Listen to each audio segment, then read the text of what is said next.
Emerson gonna clear Mayato.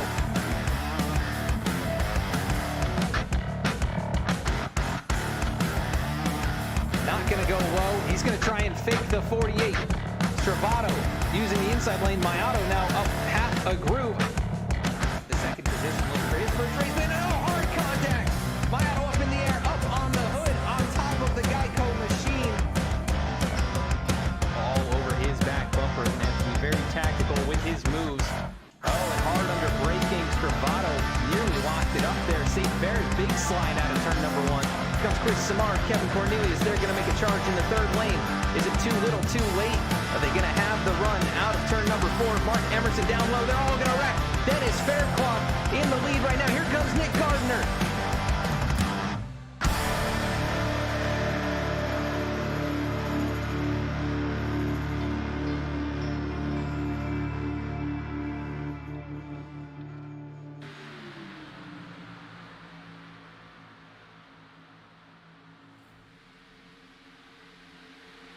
Hello and welcome to the Below the Double Yellow Cup Series live tonight for the Boston Web Marketing 266 Talladega Super Speedway. 100 laps here tonight at this 2.66 mile racetrack, and drivers trying to find their way into that championship 4. We'll be fighting side by side all race long. We're here tonight up in the booth, myself, Adam Baker, and I've got a new guest in the booth tonight, Michael Overstreet. Michael, how's it going? Too bad. How about yourself? Oh, we're doing great. Really looking forward to hopefully an exciting race here tonight. And this track, the drafting package is a bit different than what we've come to expect over the last few years. So if drivers have figured it out at this point and maybe make some progress and run side by side. But what are you expecting out there tonight? Yeah, I haven't really watched a whole lot of races here. So I'm going to be learning on the fly here, but, just based on past experiences at this track as well as Daytona in this package, I feel like it's going to be a lot of single file.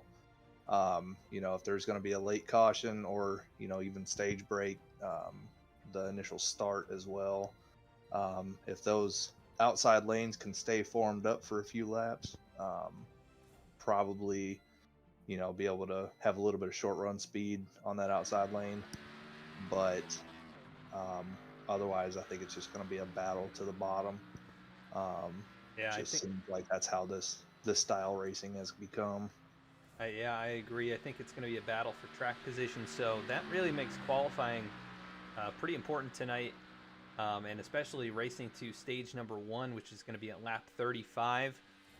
Drivers going to be trying to get to the front and probably stay up there, but most importantly, stay out of trouble to make it to.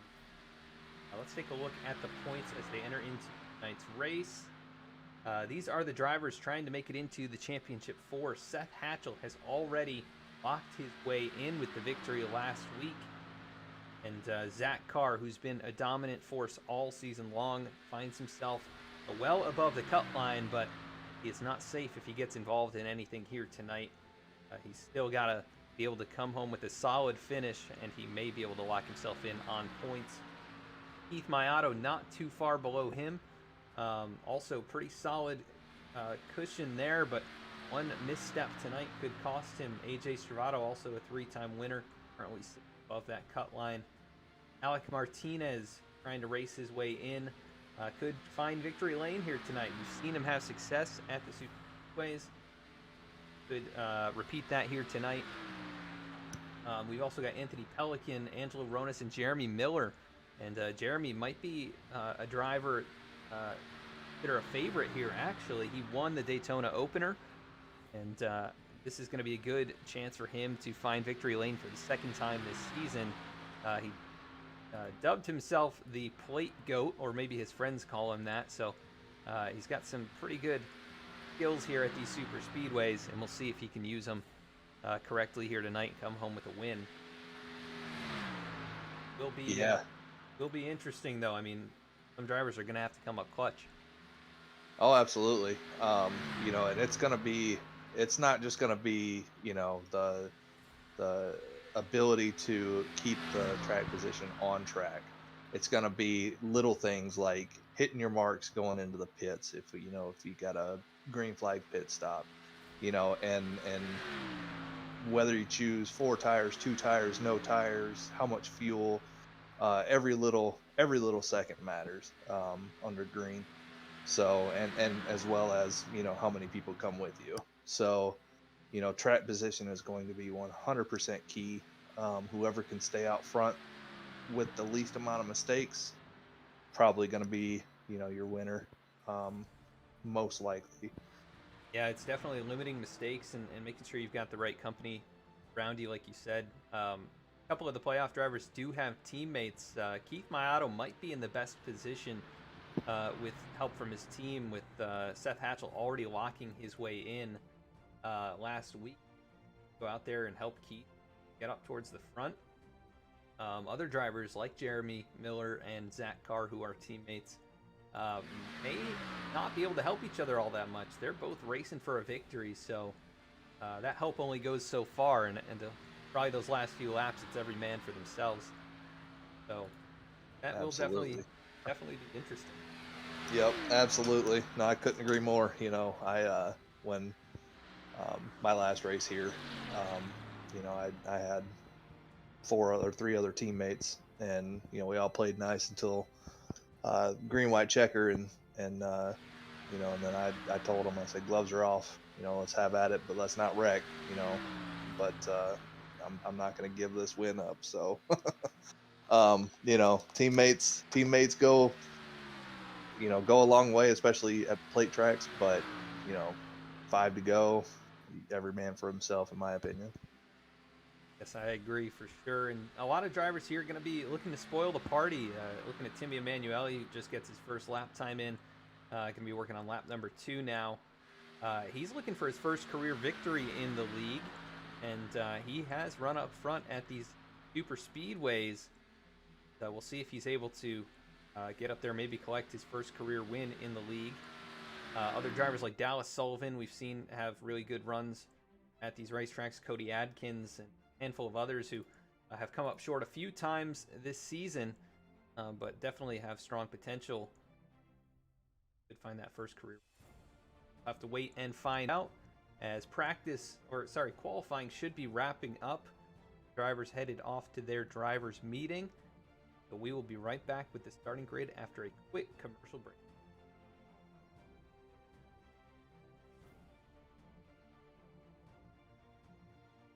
Boston Web Marketing is New England's largest full-service web marketing company specializing in SEO, SEM, website design, social media management, reputation management, and more. Founded in 2009, we have rapidly expanded and are able to service small to large clients nationally as well as worldwide.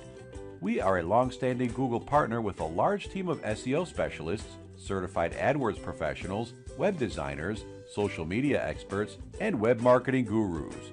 Our team provides excellent, knowledgeable, and highly effective web marketing services. Contact us today to get started. 617-676-8109.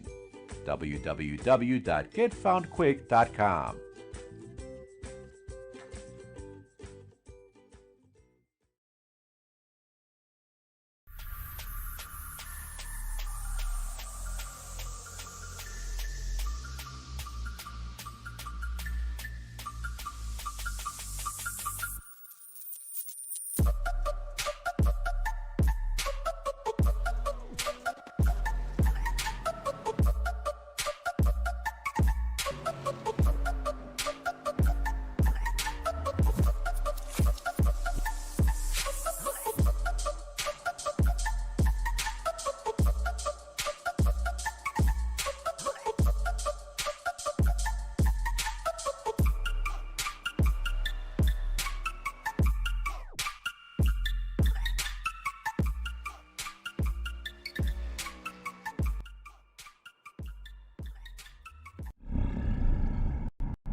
Welcome to V-Speed, your home for sim racing excitement, providing dramatic moments from iRacing and beyond.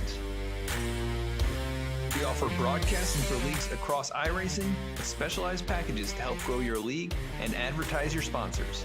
Shot at it, I think, and right now Stravato with that advantage.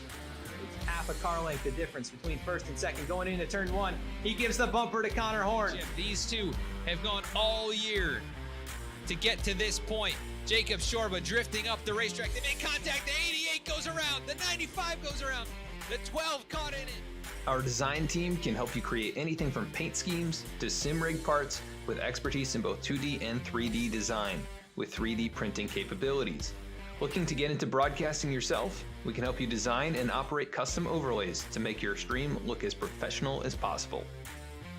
Our team can create and manage custom merchandise sales for you and your team. Check out our shop to see what we have in stock and how we can create some awesome merch for you. Check out our race replays on YouTube or catch us live weekly on Twitch. Visit us at vspeedsim.com to see how we can help you on your iRacing journey.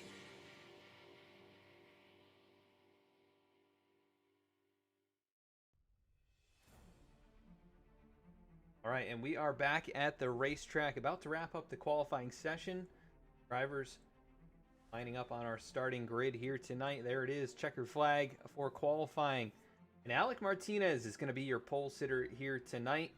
Rolling off from his outside, it's going to be Cody Adkins in the number 81 machine. So important point there for Alec Martinez. He does get a bonus point pole. The driver on the outside looking in. Very important to get every point you can. Jeremiah Vincent going to be rolling off from third. Jordan Shepler starting in the fourth position here tonight. Seth Hatchell, he'll start from the fifth spot, already locked in. Jeremy Miller to get another victory starting in sixth. Josiah Vincent going to be rolling off from the seventh position. Starting in eighth, Anthony Pelican. Ninth tonight on the grid is Garrett Wolfenbarger, and starting to his outside, rounding out the top 10, Keith Mayato. And starting 11th, Robert Gilmore. Starting in P12, Timmy Emanuel. 13th will be Joshua Abbey. 14th, Nick Gardner. 15th, Chris Simmerd. 16th will be Eric Lambert. 17th will be Lyle Sulfridge. 18th will be Brandon Pearl. 19th, Alexander Pelican. And rounding out top 20, Bradley Wilson. First tonight on the grid is Alan Dice. Last of the drivers to take a time. First of the drivers without time is going to be AJ Stravato, so he's going to start towards the back tonight along with Zach Carr, a couple drivers up above the cut line. Maybe trying to play it safe here early on. Reggie Ortega starting from 24th. 25th is going to be Eric Hutton. 26th, Angelo Ronis, another playoff driver. Dallas Sullivan 27th. Lane Sulfridge 28th. Zach Smith rounding out the field here tonight, 29th position. So good size field. Good thing we've got a big racetrack to hold them all. Yeah, good one here tonight. Taking a look at the weather, not going to really play much of a factor, at least on the short runs, but 70-degree air temp, 116-degree track temp, which could cause the tires to wear and maybe sliding around late in the going. But not too much to manage at these plate races. Luckily, there's so much banking and cars are pretty slowed down compared to what they could potentially do. You really don't have to worry about that. Yeah, once this track starts taking up rubber, though, that 116 track temp definitely has me a little concerned, because the front tires on a long run will stop turning, especially if you are mid-pack, and getting zero air to the front of your car. So you won't necessarily kick the rear end out, but you'll definitely have a plow on the front. Yeah, and sometimes that high lane actually on turn entry, I think is here at Talladega. You're up there 2-3 wide. Sometimes that second groove can get a little bit tricky as you're the second or third car in line. So we could see some issues with that, but like you said, probably not going to be till later in the run. Yeah, you know, it's gonna be the initial starts, restarts, etc. And like you said, one of those big issues that could arise would be, especially early on, is everybody trying to get to the bottom, um, as well as the leaders fighting who's going to be leading. Um, but long race, a lot of give and take, in my opinion, and can't win it on the first lap, but you can sure lose it. Yes, sir. Pace car gonna pull off onto the apron here. 266 miles tonight around the Talladega Super Speedway. You're on your favorite driver. Let us know you're out there, who you're rooting for. So glad you're all out here watching tonight's race. Waiting for Alec Martinez to get us going here. Cody Adkins on the outside. Into the restart zone. Green flag. We're off and away from Talladega. The Boston Web Marketing 266. Side by side, the top 10 start to string out a little bit farther back. That outside lane is holding their own for only having 4 cars up there. If the 3 behind wouldn't have dipped to the bottom, they may have had a shot to keep this outside lane going here. But that 81's doing a pretty good job of staying out there. It looks like they're going to get a run up here going into turn 3. A big run that was the 00 of Brandon Pearl, pulled up behind Timmy Emanuele, and they just closed right up. Now you've got 6 or 7 cars on that high side, working through the tri-oval here. Still, Alec Martinez out in front. The number 18 machine, he's going to lead lap 1, get another bonus point. That's going to be very crucial for him coming towards the late stages of today's race. Yeah, right now they got a little bit of a gap in between that 81. If he really wants to push the issue, he needs to get down on that door and slow that inside lane up in the corners, and as well as the straightaways here. But big run. 13 is getting on it right now. He is he's wanting to go places, and the 81 cleared as well as the 13. Wow, that was a heck of a push. Big push right there. Right behind them, Jeremy Miller. We've been talking about him, and I think everybody's, well, at least he's been hyping himself up as the plate goat, as he calls himself, or as his friends call him. I don't know what the situation is there, who gave him the nickname or what, but definitely really strong at these places. Leading that high side now with Anthony Pelican right behind him.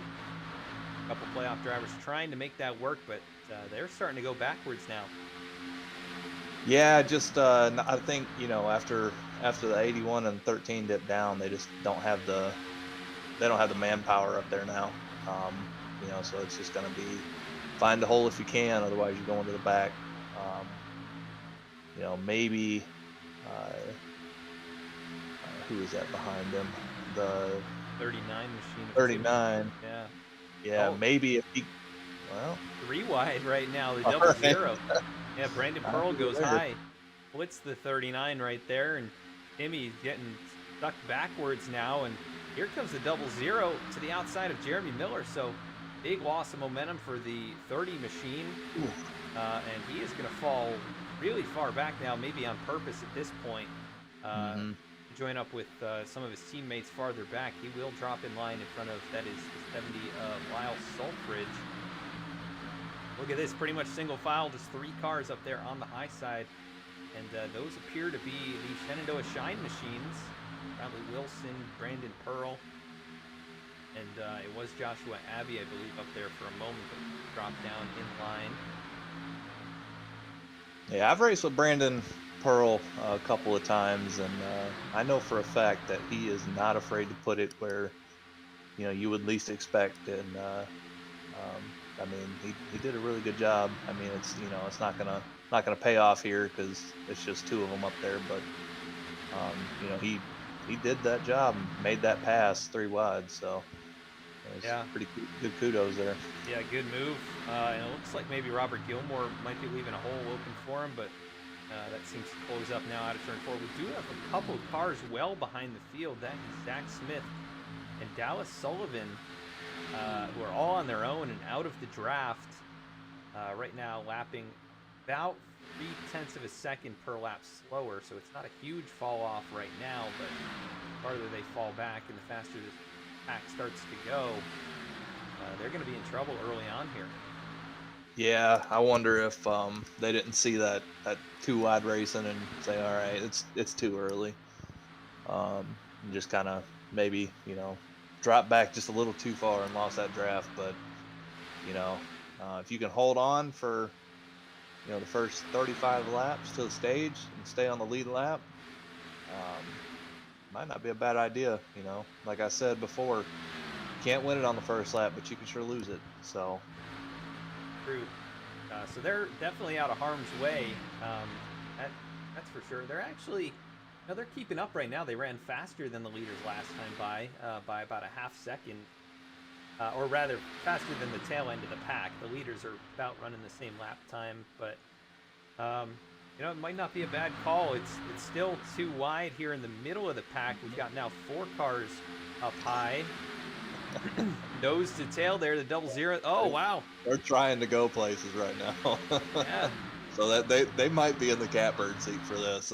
Zach Smith and them. So Yeah, it's Seth going the wrong way. He got stuck in the middle there. Here now he'll get some help from in front. Timmy Emanuele drops to the inside, and Seth Hatchell now up there in the Shenandoah Shine sandwich.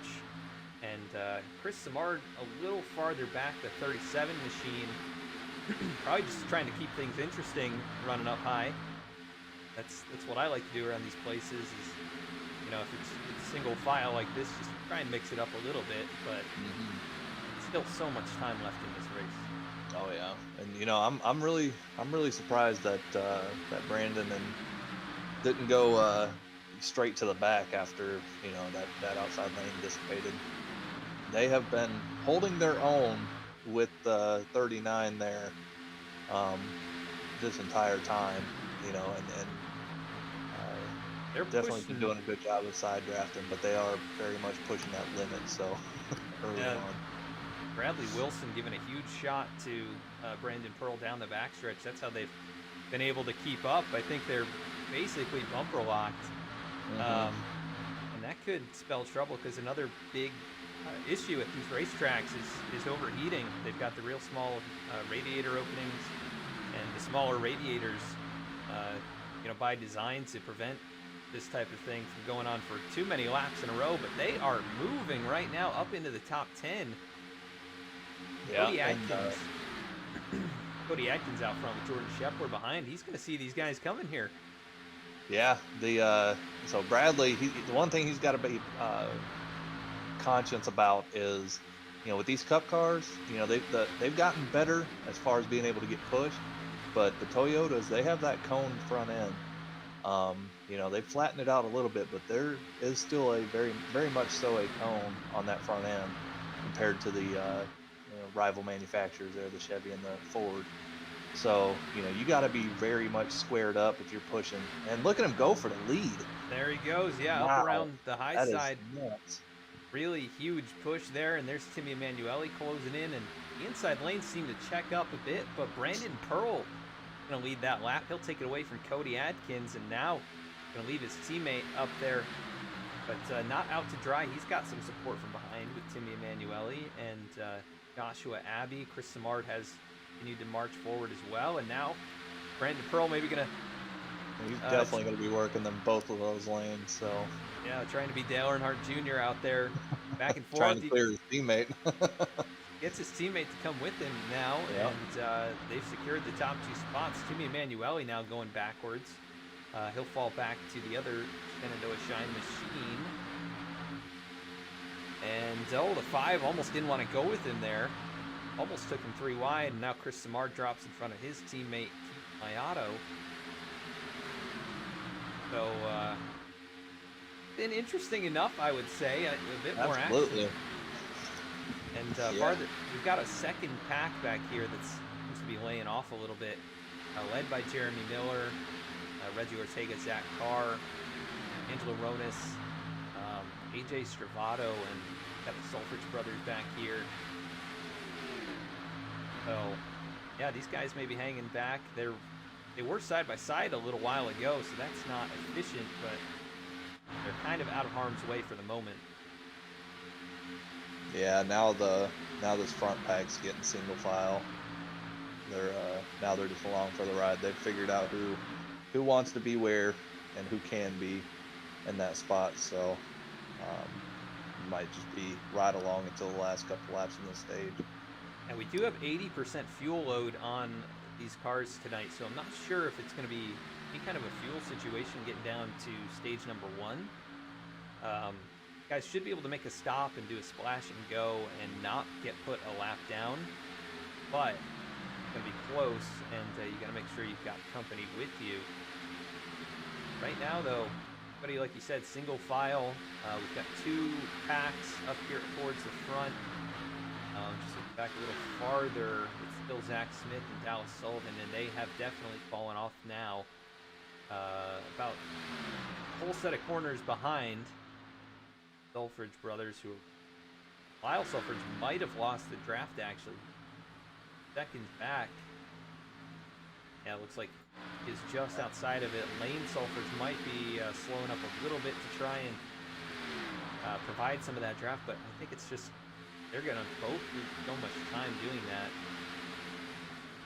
Yeah, he's just way too far back to even get a sniff of that draft.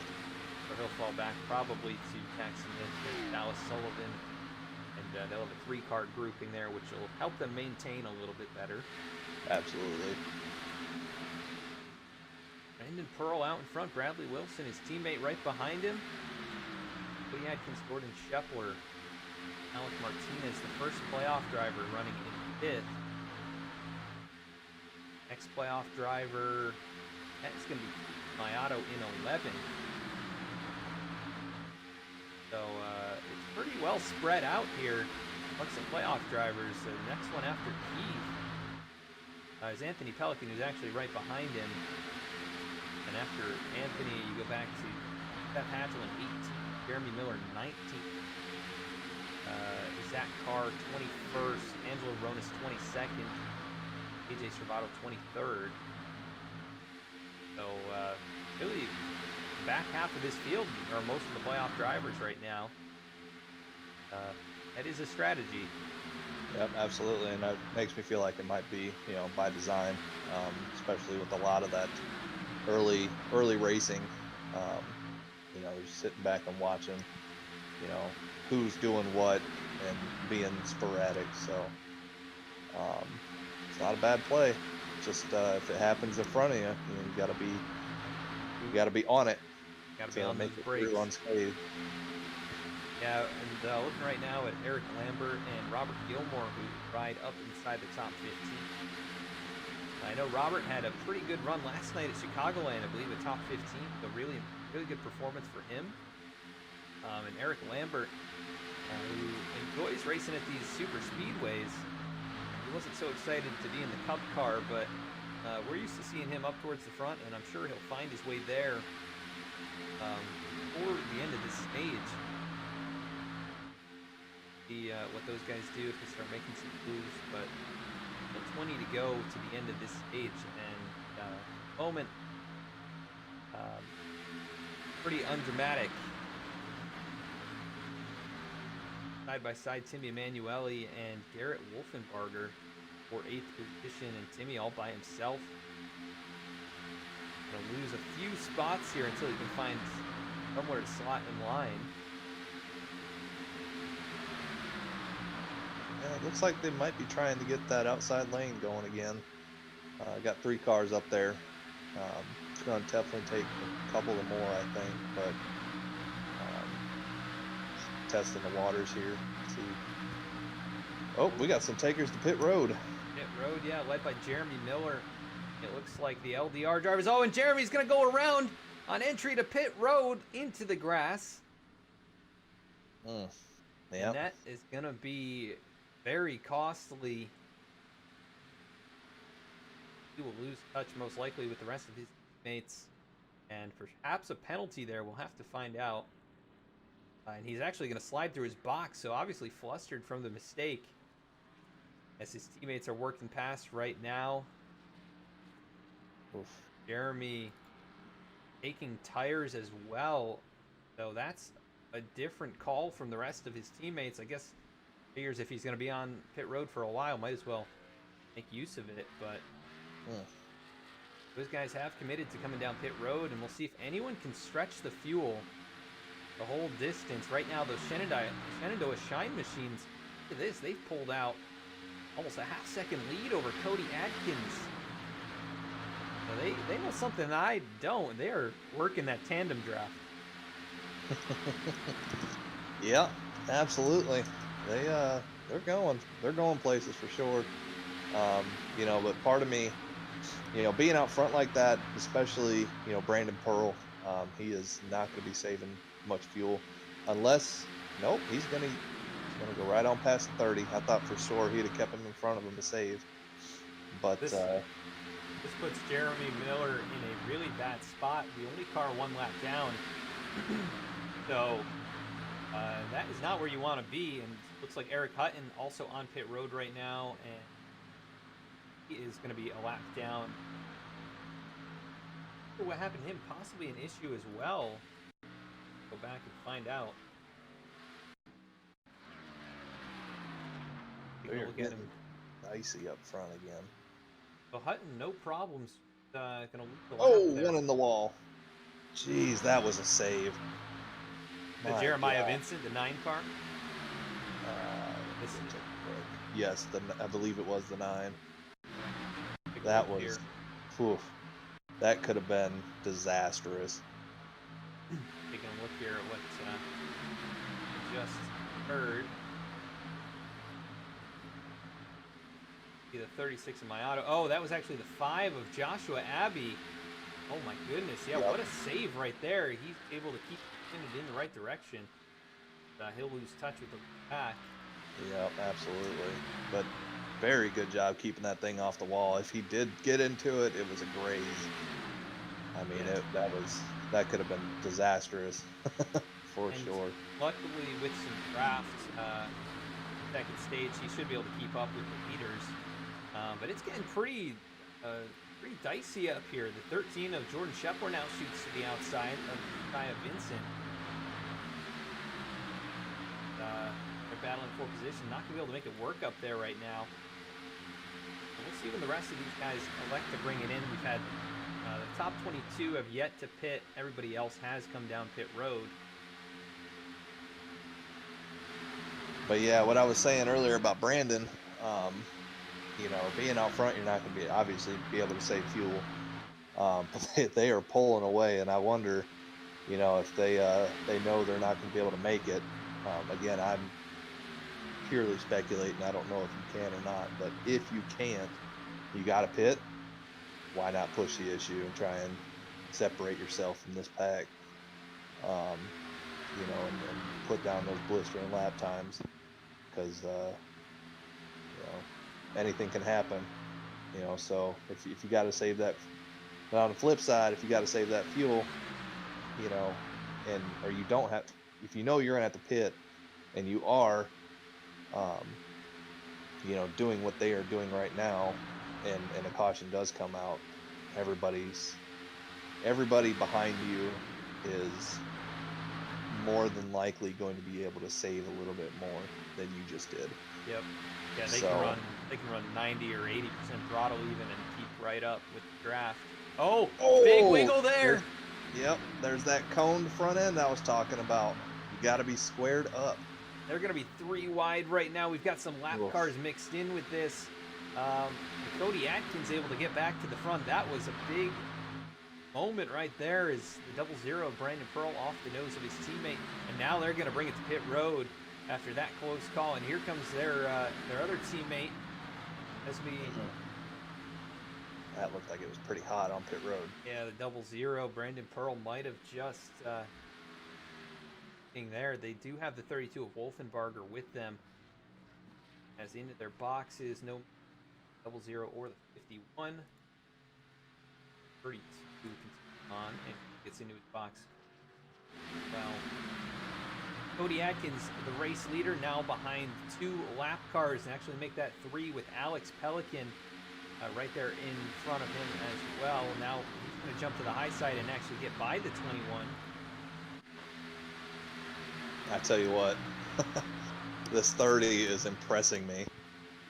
He was a lap down, and what better way to, to fix that than go past the leaders, which is what he did. Yeah, doing And, exactly what he needs. 17 of Angelo Ronas as well, and both those guys playoff drivers at the bottom of the top 8. So it's so important for them to stay on the lead lap here. Absolutely. And they're definitely getting it done right now, because it's passing on the outside, unless they snake like this to get around the lap car.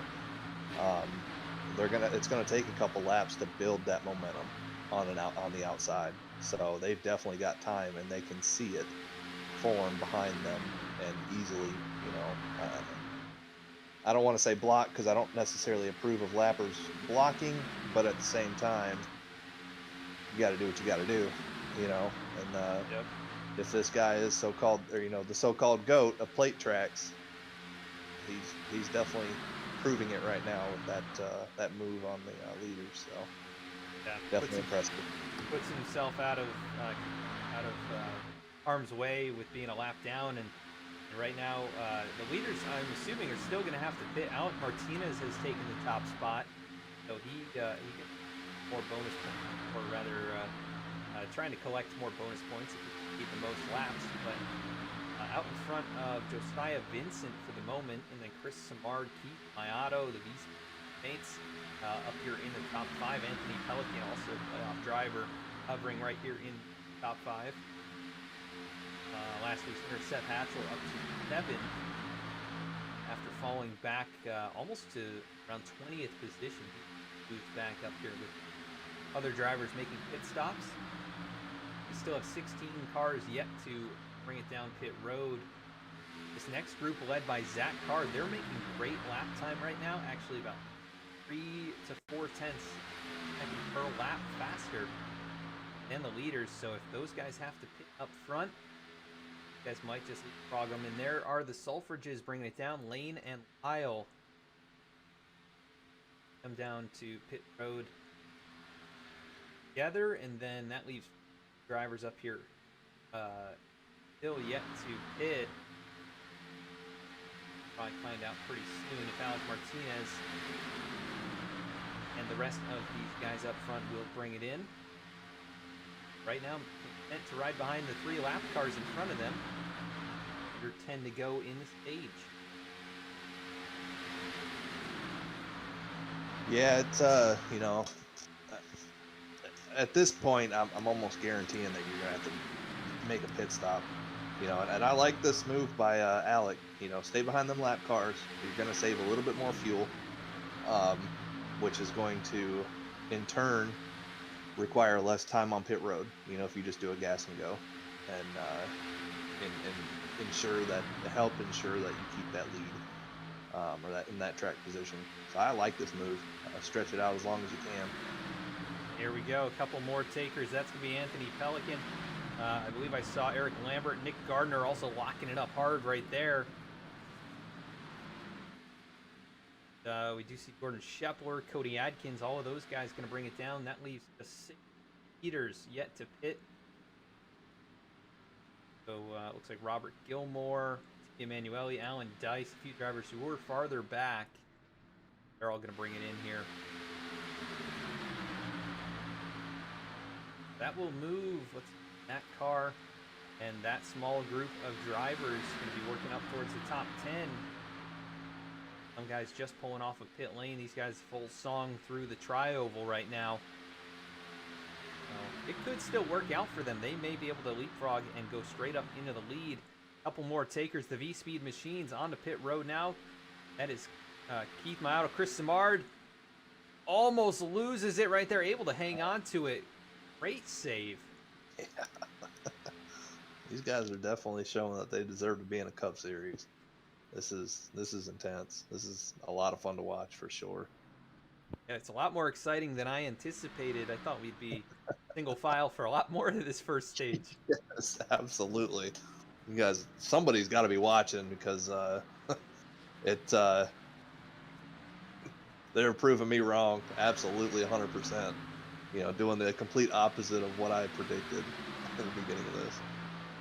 Alec Martinez, Josiah Vincent, and Jeremiah Vincent still have to bring it down. Here they come, at least the top two of those.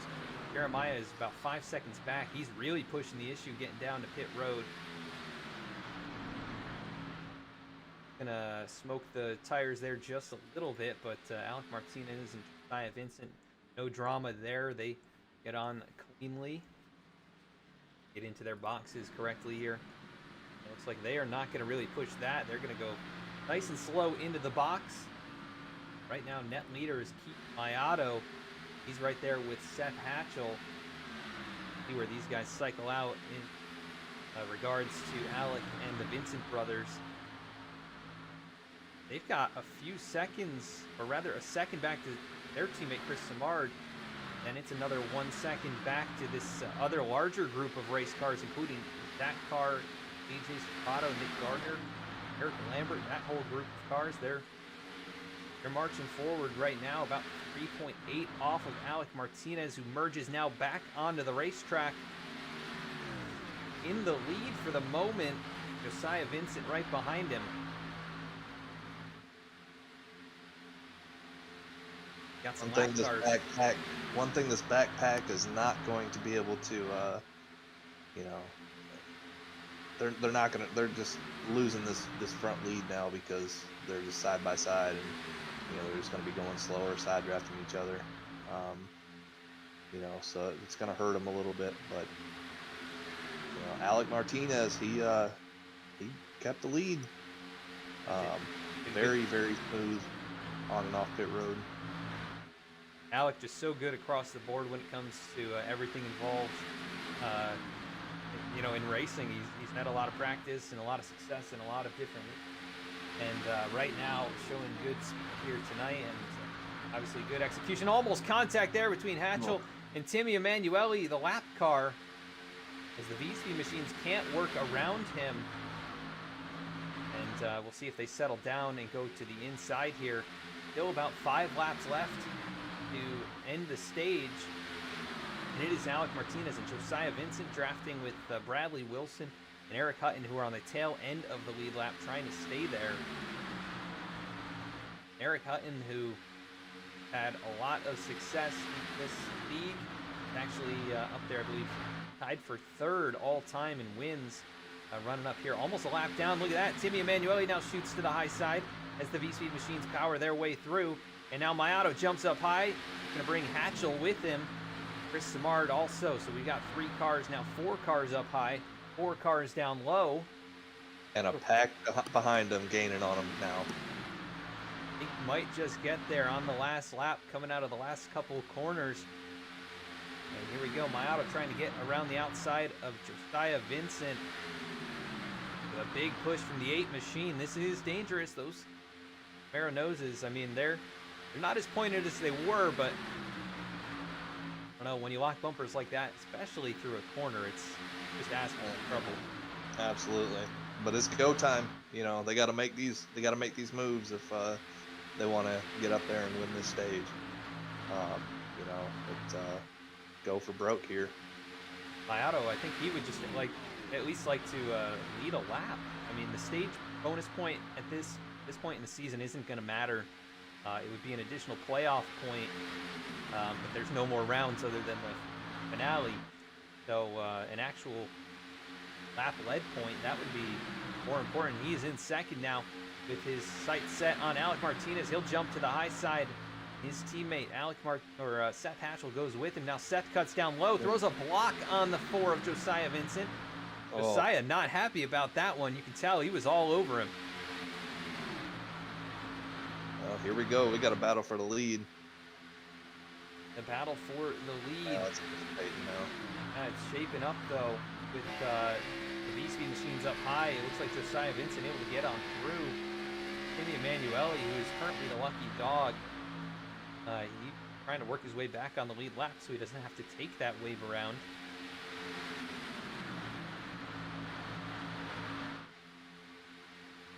Yep, they're going to build a big run here. Try and get one last hoorah on here. And you know, that 36. Here he goes. Got that run. Oh, the 39. I thought he was going to block him. He thought about it. That slowed that 36's momentum up a little bit.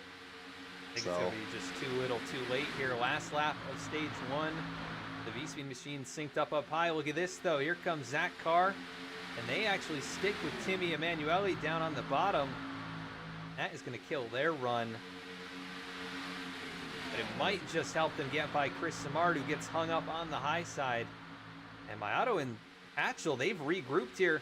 Maybe another run coming now, 3 and 4. It's still Alec Martinez, the race leader.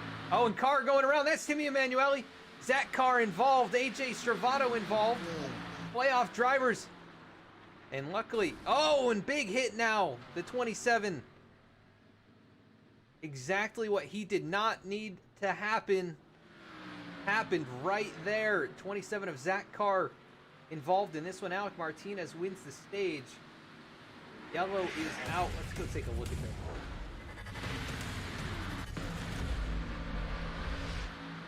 Timmy Emanuele, who was running, I believe it was last at the time, 1 lap down. We get a shove there off center from Zach Carr. And Zach unable to hang on to it. Big hits, though, for the 39. He gets hit a couple of times. I think a blown engine on that race car. Let's go look at Zach Carr, and his perspective was wiggling. Gets tagged by Stravato. Then locking the brakes down, and he just gets hit right there head on by Eric Lambert. So big damage to Zach Carr, and be a big hit in the points, too. Yeah, absolutely. You know, oh man, Championship implications. 2 top drivers in the series involved in this one. It looks like possibly, though, see what Stravato was able to get away with. He does have some damage, but not too bad on his car. That car's in big trouble here, though. Do they have fast repairs in this series? No fast repairs here. Oh, that is tough. Zach just limping the car around, trying not to blow the engine, I think. Yeah. Yeah, that's a tough break.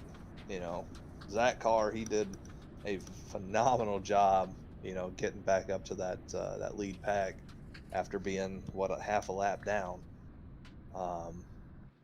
You know, and sometimes that's just the way it is, you know, with these plate tracks. It just, you get all that luck out early on, and then it's a crapshoot from there. So ran out, yeah, coming at the end of stage 1, which so often does with stage racing. Kind of unusual. You'd think that the stage, although important, not as important as end of the race, we still see wrecks come into those stages. But either way, Alec Martinez, he was able to hang on to the race lead up there. What a great job he did with very little help from behind at times. Pull him in. Quick word with him.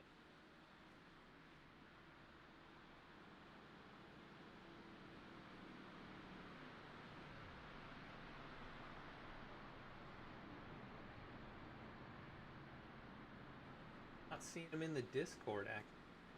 no, I am not either. That's unusual. It must be with the Vincent's other one. But either way, Alec leads 15 laps, wins the stage. Great job there for Alec. Playoff point, like I said, not too important, but good job to be out in front. Let's see somebody else up. How about Jeremy Miller, who had his issue getting on the pit? Currently running in 6th. If we can hear really quickly. Jeremy Miller, Adam in the V-Speed booth. You got me. Yes, I do. Well, Jeremy, you were up there towards the front early on in this. You fell back in the mistake on pit road, but you were able to race your way out in front of those leaders.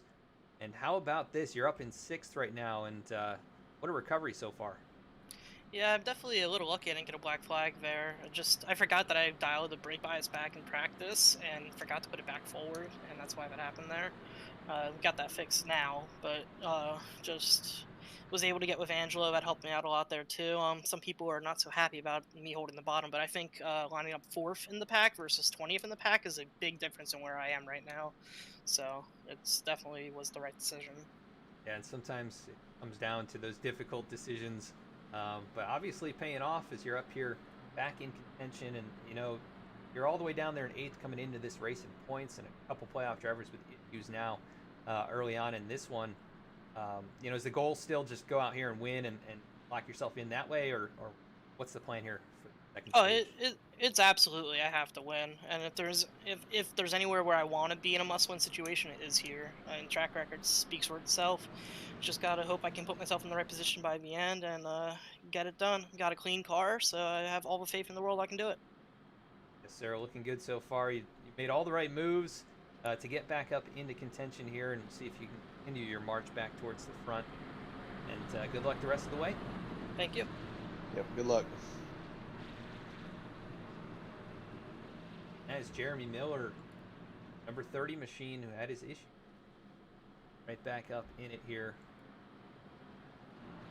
But you said it. That's one heck of a recovery for sure. You know, sometimes you just gotta sit back, take your the punishment from your mistake, and just move forward. Clear it out your head, because it's not going to do anything but hold you back if you don't. So, did a very good job of that. He won't be making that mistake next time around too, and we probably will have, we'll definitely have at least one green flag pit cycle, maybe two. Yeah, we'll have to see how they do this next time around. That's going to be a far more important pit cycle. And it looks like Chris Samard currently off the track right now. He does have quite a bit of right side damage in avoiding that accident. And Zach Carr, he is still on pit lane. I think he did blow the engine, so that is going to relegate him to the back of this pack. Garrett Wolfenbarger also on pit road. Timmy Emanuele pairs done as well. So it's going to be important for Zach to try and get out there and maybe recover a couple points. He lose a lot right here from his big margin coming into the. Alec Martinez, Keith Mayato going to get us going here. Green flag back in the air. That inside lane got a big jump here. See if Keith Miato can hold it up on that outside lane. They're getting a little bit of a run as the 30 jumps down. It's just going to kill that momentum that they had. A little bit of momentum. But Cody, he's trying to get up to him. So see if they can get that outside lane going in a couple laps. Yeah, it's almost exact opposite of what we saw in the initial start of the race, where the outside lane was able to really make something happen. And looks like Mayato now, he's going to abandon ship and he'll drop to the inside lane. It looks like Seth Hatchell now leads that line from Jeremiah Vincent and Cody Adkin. Lyle Sulfridge up there, Lane Sulfridge, and then Bradley Wilson, who's going to try and split it 3 wide up the middle. Go to the inside of the 71. Now Jeremiah Vincent drops low. Zach Smith a little bit up the hill. They're still trying to figure things out back here. Hatchell now drops down in line. That gap. AJ Stravato up high. Involved in that accident, now elects to lead the outside lane. Not sure that's going to work for him. Now they jump back down low. They're getting aggressive with some of these blocks back here. Mm-hmm. Absolutely. Jeremiah Vincent just switched lanes a couple times and chopped the nose off of Seth Hatchell. That doesn't have any pressure on his shoulders tonight, though. He's already got that race win and moving on. So just some more glory here. Another race win. Not hurt at all. I'm sure he'd like to get his teammate up there, Keith Mayato. Right now, he is running in that 5th position. And he may very well, the top 5 or top 10, actually jump up in front of Zach Carr headed into next week's race. Still 60 laps in this thing. You can't at all predict how it's going to end from here. I mean, it could be anyone's race. Yep, anything can happen. And that's why I'm really surprised that a lot of the blocking and stuff is in the back of the pack. For mid-pack positions, it just doesn't make any sense to me. I think a lot of the front runners here that are single file right now, that last crash probably spooked them a little bit, kind of calmed them all down a little, and just kind of mind the P's and Q's at the moment. But definitely didn't do anything for these back runners right now. They're trying to go places. Whether they are or not is a different story, but they are attempting to. Yeah, too wide back here. The tail end of this lead group. You got Bradley Wilson, Joshua Abbey, Shenandoah Shine, a few of them back here, and then Eric Hutton, who was able to stay on the lead lap just barely during that run. He is back here as well. I would watch for Eric. If he can get up in front of this here, he may be able to take them right back up to the lead pack. The guy who's been able to come from behind here at these speedways and win, seemingly out of nowhere sometimes. He'll drive on the last lap and he'll get right past you going into the tri-oval or something, but definitely strong in these places as they go 3 wide back here. Man, yeah. If they have any shot of getting back up to this lead, they got to get single file fast. They're dropping like rocks right now, side drafting each other, doing 3 wide. But they got to figure out who can run where pretty quick.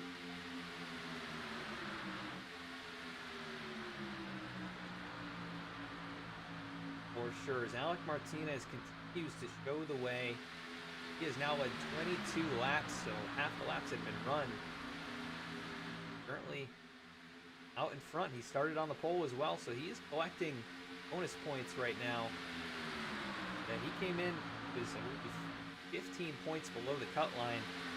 And, even just these couple early on in this race, that cuts into that pretty good amount, makes it easier on him next week if he doesn't find victory lane today. But he's got Josiah Vincent behind him. Looks like Josiah might be committed to pushing him. They've been linked up here now for 20 laps or so. As they put a lap on Chris Sombard. Actually, the second lap down now for Chris. He's actually the first car off the lead lap, but 2 laps down, so nobody on the racetrack 1 lap down. Still 25 cars on the lead lap out of the 29 starters, so pretty good so far early on in this. How about this run from AJ Stravato? Gets a push from Reggie Ortega. Actually, it doesn't look like they're going anywhere with that. They got Jeremiah Vincent. Now they cut back down low. So, yeah, we'll see if these guys attempt anything. I think it's going to be pretty straightforward for here until about lap 70. Maybe 65 to 70 is when we'll see the pit stops start. But he laying low for the moment. Yeah, I kind of expected this. This is the style racing that I expected. Everybody just kind of riding the line, go for a Sunday drive and make it to the end. Last few laps anyway. But some of them are putting on a show, and it's a lot of fun to watch for sure. It has been exciting so far, but right now single filed out. The second group is closing back up. It looks like they're actually closing the gap now, just about 2 seconds off of Lane Saltridge, who's at the tail end of the lead group. So they may get back up in this. We are approaching halfway. But we're going to cut to a quick side-by-side commercial break, and we will be right back.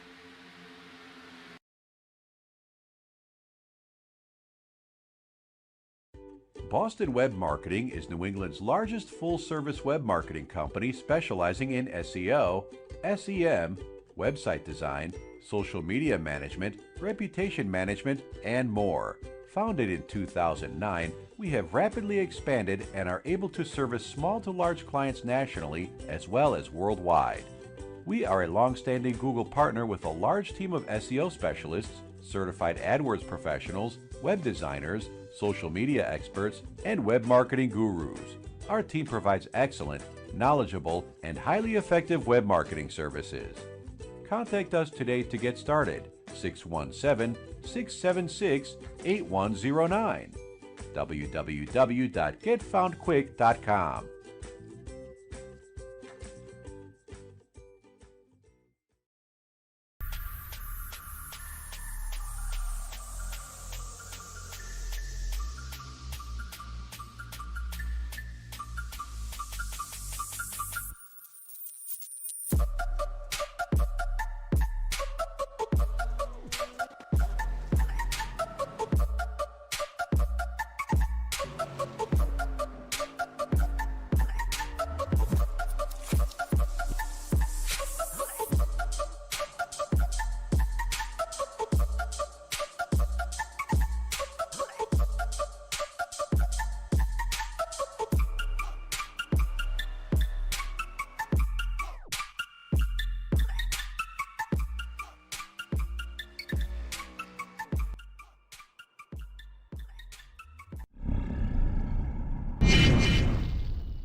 Back at the racetrack now. Not much has changed. Alec Martinez still finds himself out in front.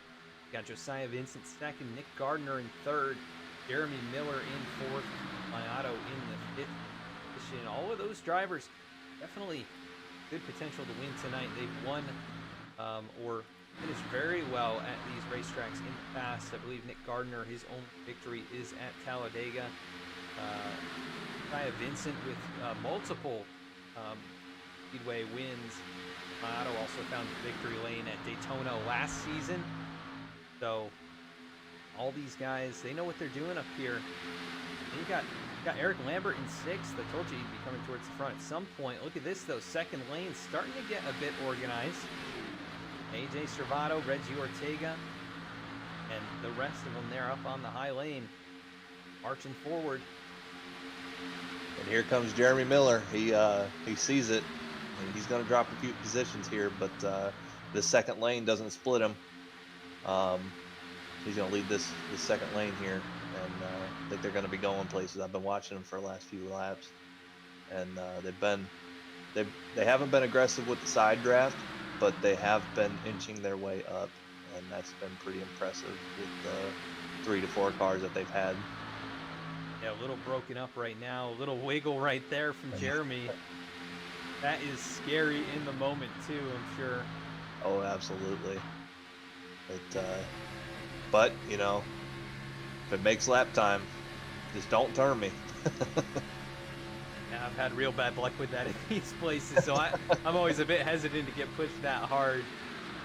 There was one race actually where I had a teammate on my back bumper, and he hooked me 2 times in the same race, the same exact way, and I was like, yeah, I don't really love this.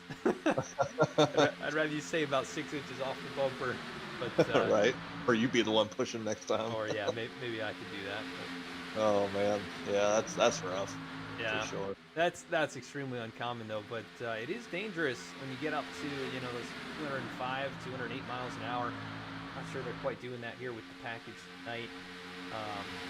But the older setups, older packages, it was pretty unstable at those real high speeds, and especially with the old Camaro noses, it was we were living on the edge doing that. Right now, these guys are not going the right direction, and Jeremy Miller, he is really struggling receiving those pushes. It looks like AJ might be just hitting the bumper in the wrong spot. Yeah, I noticed that he moved up the racetrack too, so he's not as close, which is in turn getting the inside lane away from that, any sort of air resistance from the arrow. And ever since then they've just gone backwards. Honestly, if they want to get going here, they're going to need to get down about another, almost a full lane, I would say. Don't need to be right on their door, but definitely need to get a lot closer than what they are. So. Yeah, right now hanging outside the top 10, close to the 15th position for Jeremy Miller. It looks like for a moment Jeremiah Vincent was going to provide some assistance and just collect it and stay in line. I think they're probably communicating in some shape or fashion. Jeremiah, kind of an alliance team with those drivers. I'm sure he may elect to jump out there as they get closer. It looks like Angelo Ronis now jumps to the high side with them, but he's got a few car lengths in between. He'll have his work cut out for him to get up there. Here comes Jordan Scheffler, though, another guy going to try and make the high side work. So there's some takers. Not quite enough right now, and they're too far back. Yeah, if they can get a couple more people to just stay committed, they'll be able to make their way up. But right now, you've got one or two people that'll dip up there and then get an opening down low, and then they'll go back down low, and it just, all of that just kills that momentum for the outside lane, unfortunately. But if those two guys in the back on the outside, they can get up there, they'll definitely won't hurt it any if they stay committed. But I'm seeing a lot of wiggling too behind Jeremy. They got to stay tucked up. But look, another taker now jumps up. That's Bradley Wilson, who we saw have some success early on in this race. He was pushing really hard, and right now they've got 6 cars up on that high lane, or 7 cars now. They might be able to make some progress. Jeremy Miller still right around 14th, 15th position. And we'll see what they can do here. Across the stripe, he does get by Zach Smith. Here we go. Pretty good push down into turn 1. Already gained now they just need to drop another half a lane down and really work that side draft. Like I said, it's too early to be on the door, but nice save. AJ Stravato almost lost it there off of Reggie Ortega, but an incredible job from a driver who needs a good finish tonight. 15 points above the cut line, that would have been disaster for him. He would have surely fallen behind. Another touch right there. Reggie just all over his back bumper in the wrong part of the racetrack. That hurt their momentum because they were definitely marching forward there for a little bit. I noticed that the AJ has a little bit of rear end damage right in the middle of the bumper, and I wonder if that may be what the 22 is struggling with right now. We're kind of bumping him back up to Jeremy. I'm not so sure he didn't cause that damage. I think he might have been hit during the wreck with the car. I think he was too. But and it's not much damage, but you can definitely see it's kind of bowed in a little bit in the center there. Oh man, I'm holding my breath right now. You see that push from AJ Stravato? He was all over him through the corner there. They are working forward now. Jeremy breaking into the top 10, and they're working hard for this. Absolutely. Up the racetrack quite a bit, so the fact that they're able to make time and run this wide through the corners, that really shows some skill right there and how hard they're pushing. Jeremy trying to get now up to what would be 8th position with Seth Hatchell down low. Seth, real solid race up here in the top 10 almost all night. I think we'll get pit stops probably in the next 10 laps or so. Guys, they're gonna have to start figuring things out as well if they want to get to the inside to be able to attempt a pit stop. You can't pit through somebody. You can't make the pit lane from the second lane. But if you're going to stretch it out too a little bit, that outside lane is the safest spot. Especially, if you got multiple people coming at the same time, you're queuing up on the mic, and you get that one person that doesn't queue up long enough, or queues up while somebody else does, and then you miss that they're pitting. So sometimes being on that outside lane is a godsend. They're doing a good job up here. Jeremy Miller still leading the way, just outside the top 10. As now we've got Anthony Pelican gonna abandon ship. There goes the 51 of Bradley Wilson for just 3. I don't think that they liked being up by that wall. That far away from the inside lane, just not going anywhere with it. I to a certain extent I understand why Jeremy Miller's going up there, because then they're not side drafting you either, so they're not slowing you down. But at the same time, you just got to take into consideration that this aero package is very side draft dependent for the outside lane. You got to hold that lane down, and be not necessarily inches, although it does help. Feet, a foot off of that competitor on the inside lane, and otherwise you're just not going to go anywhere. As you're seeing right here, and then you get impatient people behind you that abandon ship, or they'll come up and take charge. Yeah, that 22 of Reggie Ortega, he dropped back quite a ways to Angelo Ronis and just drove right up into AJ, right into the back bumper there. I thought they were going to have one of those accordion moments where AJ just got squeezed and would get sent around or something like that. If you time those bumps at the wrong time, or if you all go at the same time, things can really go bad really quickly. Absolutely. Yeah, they still got 6 cars up there on the high side, but they have not gained much ground overall. They worked their way into the top 10, and it's fallen back to where they were. And I think they might even just be trying a little bit too hard. It seems like those pushes are strong, and they'll make progress, and then somebody gets a little sideways, and you lose all that ground you made up. Is right there, a little wiggle from all 3 of those cars leading that group. And the third person in line, one thing that I've noticed with the 22 there of Reggie Ortega, his job is not to push the 33 of AJ. He has just got to stay tucked up, and these cars have a beach ball, imaginary. Oh, the 13 went around down the backstretch. Looks like Gordon might Shepard. stay under green here because he went below the yellow there. Oh, back it in the wall. He's gonna be not done, but done. His intention to win the race, yeah, he's gonna be well off the pace, hoping for a yellow farther up the field. But yeah, unfortunate moment there. Sure. And I wonder if that refers back to that getting bumped at the wrong time, sandwiched in the middle there. But what I was saying was, the 23, he's just got to use that beach ball effect.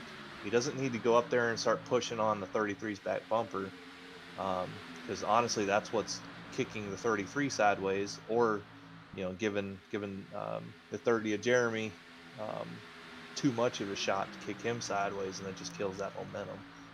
So the 33 is doing a really good job of pushing. I think it's just when he gets hit from behind, that's when things kind of get a little hectic, and then they start losing that momentum. But they are moving now. Yeah, they're coming up to the front as we so they figured it out. Yeah, they've gotten synced up now, and seems like the momentum. Oh, and Jeremy, yeah, jumps down low, gonna leave AJ. Unless he's pitting, getting ready to pit. It could be the case. Yeah, I mean, laps have been flicking off here. Pretty good pace right now, 49.2s and 3s. Mm-hmm. Really good speed right now from this field, 195-ish miles an hour average.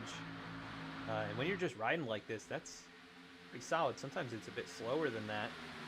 Yeah, absolutely. Eye out, no takers just yet. Poor AJ, he got the bad end of that deal. Him and Reggie, they went backwards real quick. AJ looks like he found a spot in line in 11th, but Reggie is not yet down in the inside lane. He's going to go all the way to the back of the field here.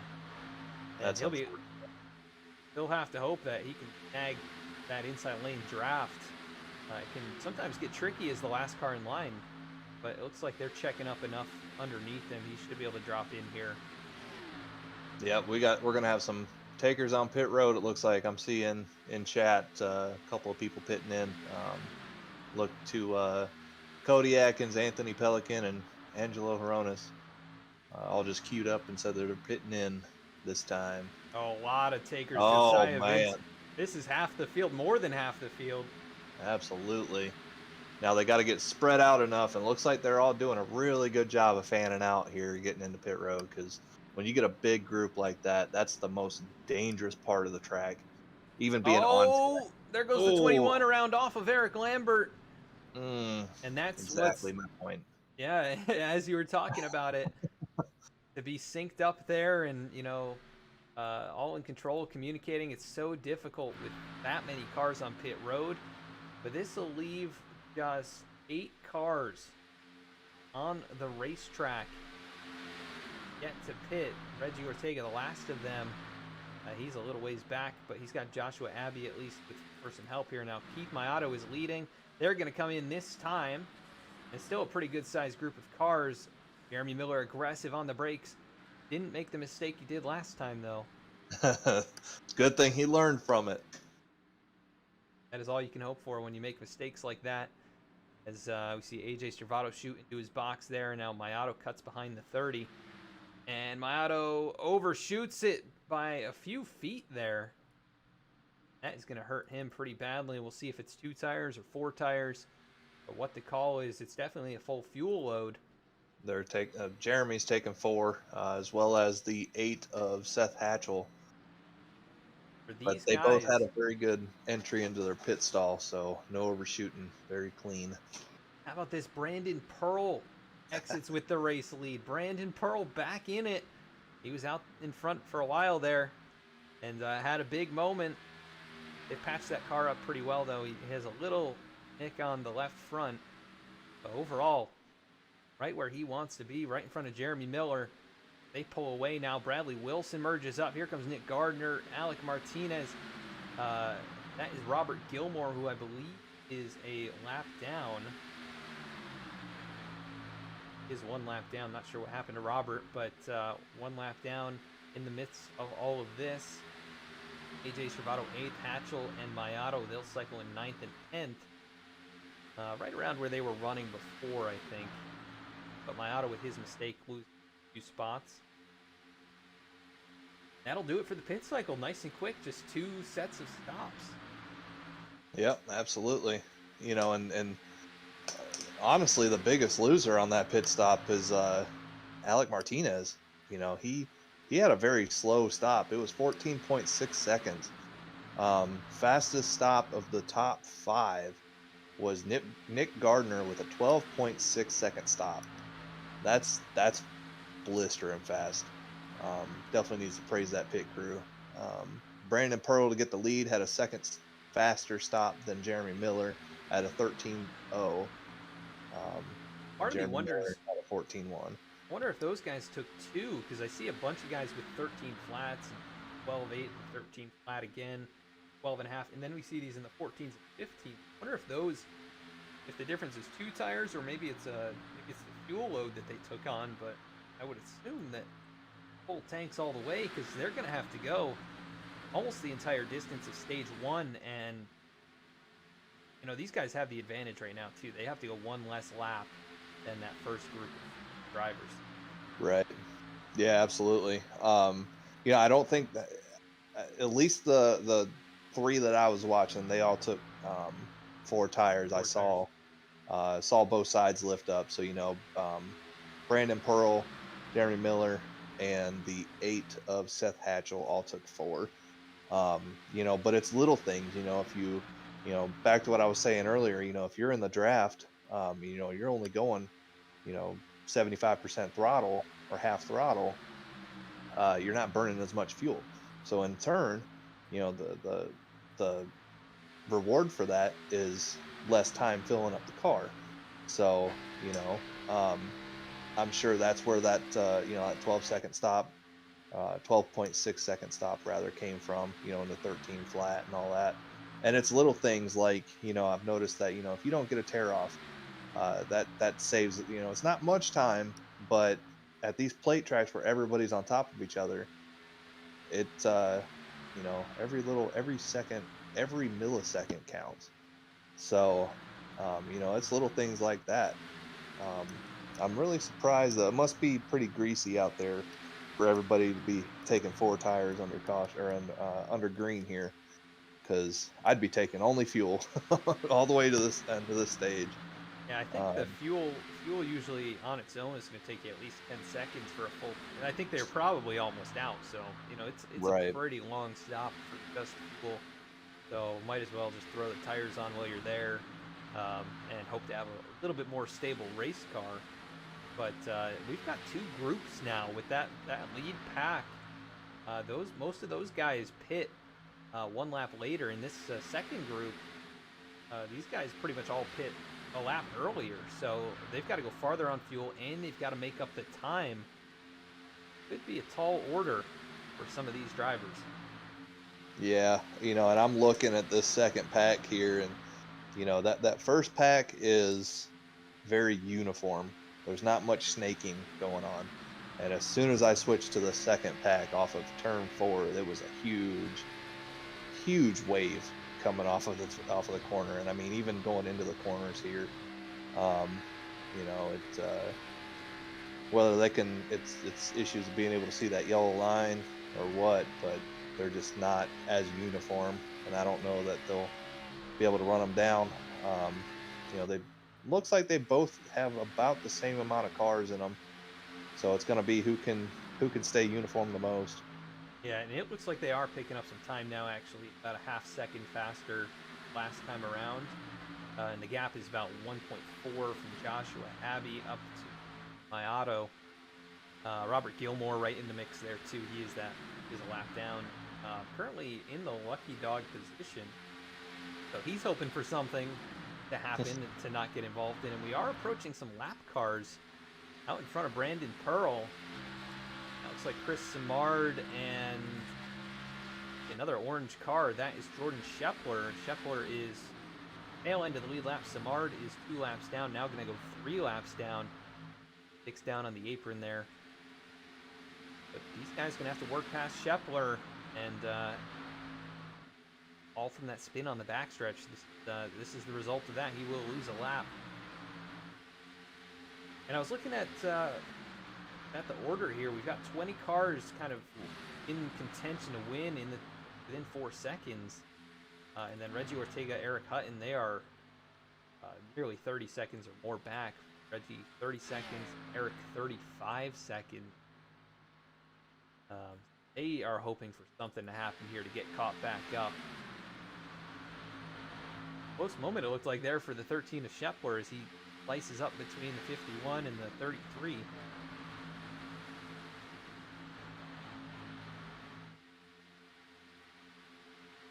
But back to single file here for the moment, and still now it's 2.2 seconds back to Joshua Abbott. They've lost some ground.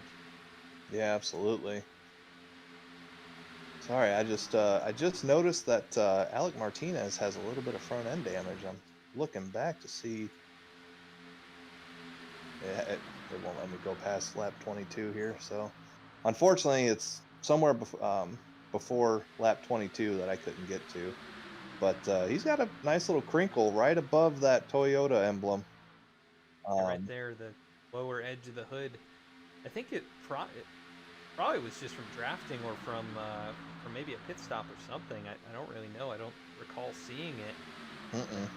Just I was thinking maybe it was that last pit stop where whoever it was got turned, but yeah, no, it's been on there since at least lap 22, unfortunately. Yeah, so it must have been early on with bump drafting, or maybe getting into somebody. Didn't have anybody in front of him on the start of the race, so right, must have been fighting back up towards the lead. Yeah, but I mean, it must not be hurting him very much, because he was leading this pack prior to pit stops with that damage. So sometimes you just gotta take what you got and go with it. Yeah, and it's definitely not hurting him too bad. Another car with a little nose damage is Joshua Abbey, but he has closed that gap up now 1 second to, that is the 13 Machine and the 40 as well. Those guys fighting for the lucky dog in front of him, but they're right on the tail end of those leaders right there. That's the top 10, and now we're all back in line. That is Lyle Sulfridge 17th, or sorry, Lane Sulfridge in 20th. just 2.9 seconds back. So we've got 20 cars that could potentially go out here and win this thing, assuming they make it on gas. And that is unusual when it comes to these races. Yeah, absolutely. But the one person sitting in the catbird seat right now, he recovered early on, from his teammate, I believe, pushing him wrong. But Yep. Brandon Pearl, what a heck of a recovery. Especially to get the lead, in the pits under green. It's pretty impressive. I think he's going to be the one to beat if he can stay out front here. He's been impressing me this race for sure. Definitely a strong showing from Brandon. Speaking of his teammate, that's the 51 of Bradley Wilson, who just chops the nose off of Robert Gilmore. But Robert, again, one lap down. Bradley hanging on to 10th spot. And we'll see if he syncs up with his teammate behind him. That is Joshua Abbey. See if they try and get up there and race with the 00. None of those guys fighting for the championship at this point, but fighting for race wins. As Robert Gilmore lining up the track a little bit right there in front of Joshua, who makes the move to the outside. He's going to go the wrong direction big time. Nick Gardner moved up almost a full lane coming off of turn 4, and I thought Alec was going to stick his nose in there. And, that seems like Alec is very patient, and that definitely showed right there. I think Alec definitely has his moments of patience, and then he has his moments of aggression. And it's just not time for that yet. Still far too much time in this race to make a move that could jeopardize your season. And he's in a pretty solid spot right now. I mean, he is 4th position on track. The cars in front of him in points are right now 7th and 9th, so he's also, I think, led the most laps. So possibly Brandon Pearl now, who's led 26. Alex still has more than that. Alec has led 43, so he'll have that title for a little while here. Assuming Brandon doesn't lead the rest of them, he'll probably hang on to that. But hey, you don't want to jeopardize your season here with 20 to go at Talladega. No, I totally get that, but on the flip side of that, you're 15 points below the cut line. True. You got to make something happen, because if that move right there could have made the difference between, obviously it's far from over. We got 20 laps still, but if that move could have propelled a win, you'd be kicking yourself in the tail, and then your season's basically over anyways. Yep. He does have some good support from behind.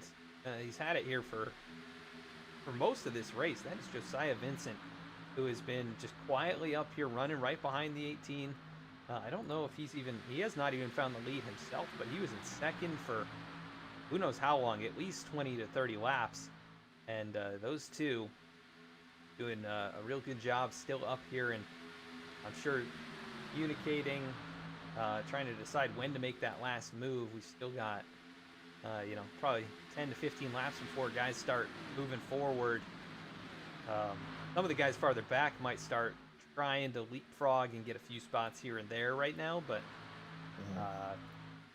probably too soon to do anything. Just kind of hold strong, don't wreck, and hope you're there with 10 to go. Oh, sometimes that's easier said than done. Yeah. But no, yeah, if you're in the back of this pack, it's go time now.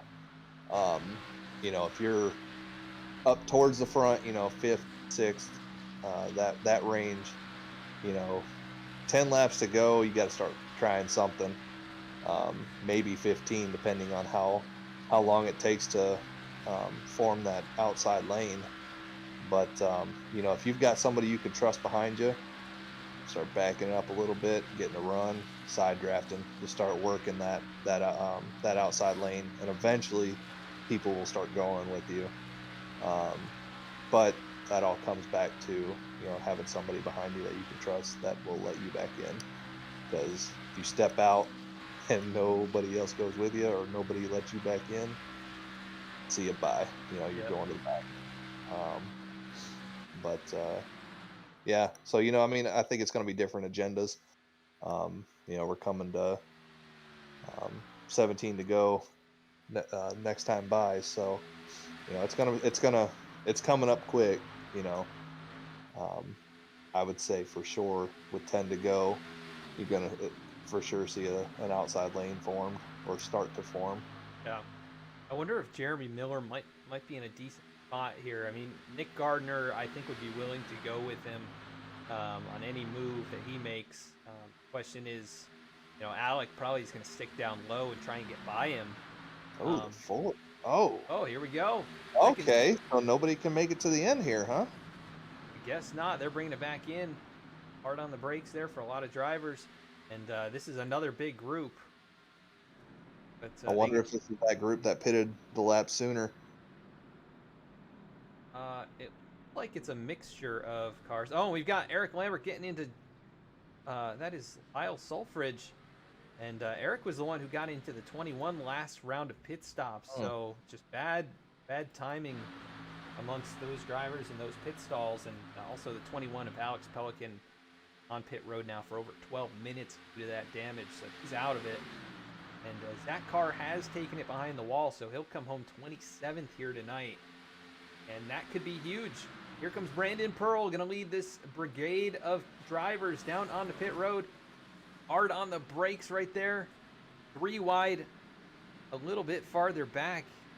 And they'll have to sort that out. That can be a very difficult situation. Yep, absolutely. Looks like Stravato, the first stall there. Oh, and there goes Nick Gardner into the wall. Yep. I knew it was going to happen. Nick Man, Gardner. He had nowhere to go. He had to hit his pit stall. Oh, huge hit too. That is just a killer. Would have thrown him out of contention completely, and he just takes it behind the wall. So he is done for the day after running up there in the top 5. And that could open up some opportunities for other drivers now to sneak up there and challenge. Now they'll be a bit closer. How about this? Jeremy Miller probably going to inherit the race lead. Brandon Pearl ended up taking 4 tires. So he is going to fall all the way to the back of the lead group, if not completely out of it. But what a change right there that will hand the lead to... actually, this is Reggie Ortega and Eric Hutton, who have stayed out. And there is contact. AJ Stravato, Anthony Pelican spinning. And no caution for that, as AJ losing the momentum. He's going to get passed up by a bunch of drivers. What happened right there? There's the caution. There's the yellow. That might just be from 99 pulling back up on the track to come together. Hard time seeing over the infield campers right there. Yeah. Yellow flag is out. I feel like that was the... We'll go back and look here. Pulling it up right now. It was... Yeah, the 99 was the one that forced that issue with Nick Gardner on pit road as well. And it looks like he just did the exact same thing to the 33. Just wasn't going to let him up. Yeah, I mean, it looks like AJ, so I'm watching it here, he goes down, and the 99, a little bit of a subtle block because he closed up that lane, so AJ couldn't really make it back up on track, but just continued forward, and the 99 never moved back up, so they're both involved. 2 playoff drivers again. Pressure getting to these guys, I think. Yeah. AJ's had his close calls now twice. Yeah, just watching that again. You know, AJ had a huge run, and the 99, you know, left that bottom open, and AJ took it, and 99 wasn't giving him any room for sure. He was not going to give it up without a fight. AJ with a bit of right side damage brings it back in, but this could be a big break for Reggie Ortega and Eric Hutton. Actually, it will be. They hadn't stopped yet. Yep. They were, 35, 40 seconds behind the leaders, so... I wonder just how short on fuel everybody was. But everybody that, so yeah, it's a big break for them. But at the same time, I I almost feel like it's going to hurt them here because most everybody that just pitted are not coming back in. They're good to the end. They don't need tires. They feel like they don't need tires. They don't need fuel. Um, I don't see so anybody coming back in for any reason except to repair damage, right, which is probably inevitable for most or for yep, some. Um, how about Jeremy Miller? He's now the leader. He's leading for the first time tonight, and this is crunch time. It's less than 15 to go, and he has found his way to the front after a mistake self-inflicted on the pit road. Able to recover right where he needs to be here potentially, but drafting partner Josiah Vincent now a few spots back. So actually no, rather that's the 18. Alec Martinez, he's still got his drafting partner. That's who. Jeremy doesn't have any help. He's got 2 V-Speed machines, then the Vincent Motorsports machine. Was it Keith that he was working with earlier, and then abandoned him? Once he got the lead, I think it was Keith. I think it was AJ. Oh, yeah. you know what? You're right. Yep. I don't think it's gonna work with Jeremy, just from my knowledge of those drivers. And Seth right here with the win already in this round might be able to help Keith get right around that 30 machine. We'll have to find out. How things go on the restart. They'll be synced up. Well, actually, Keith will be on the inside and Seth probably on the outside. So yeah, I'll have to figure some things out. Can you choose lanes on the restart? Leader can choose lanes. The rest of the drivers have to. Right. What's assigned. Yep. Yeah. So Jeremy, this is the moment right here. You got to choose that lane and choose it wisely, because if this thing goes green and you choose the wrong lane, that's it for you. I think he's outnumbered. So if somebody makes a move, he's gonna have to be very aggressive with the blocks. Right. And, it might win him the race. It might lose him the race, but essentially a must-win situation comes from this. So whatever he does, if he gets taken out, it's still must-win next week. I mean, he's not necessarily worse off, but he's not better off. Right. Honestly, just from what I've seen, in this race, the person that I would want right behind me on this restart, I think would have been that 18. He's got a really good head on his shoulders, and he's fast, even with front end damage. And we'll see if he can get Seth Hatchell the lead here, but I feel like he's going to start pushing the issue here. Yeah, that could be a strategy. Actually, split up the V-Speed machines; they can't help each other, and then Alec, might be able to regroup with Josiah, those teammates. It's a chess match at this point entirely. Mm-hmm. You're all kind of at a stalemate right here. Whoever makes the right moves, the right time. Eric Hutton back there, 14th. I expect him to make some bold moves here, and I would not be surprised to see him in the top 5 by the end of the race. AJ Stravato all the way back in 20th could be killer for him if he can't gain some spots. He's been a while on pit road. Probably not sure if he got the EOL for causing the yellow flag, but he's got some work to do. Quick recap: we've had just 2 cautions. One of those coming to the end of stage 1, and just this most recent one, and 9 total lead changes. So it's been exciting, but we haven't had actually a lot of passes for the lead. Farther back in I guess. Jeremy Miller on the inside lane. Seth Hatchell to his outside pace car, making the hard left-hand turn. It will be 12 laps to go here at Talladega. Who is going to come up clutch and take that checkered flag, lock their way into the championship?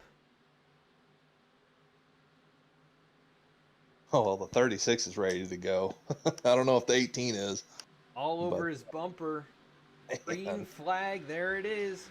They waited all the way to the green flag. Hatchell with a good jump actually beat them to the line.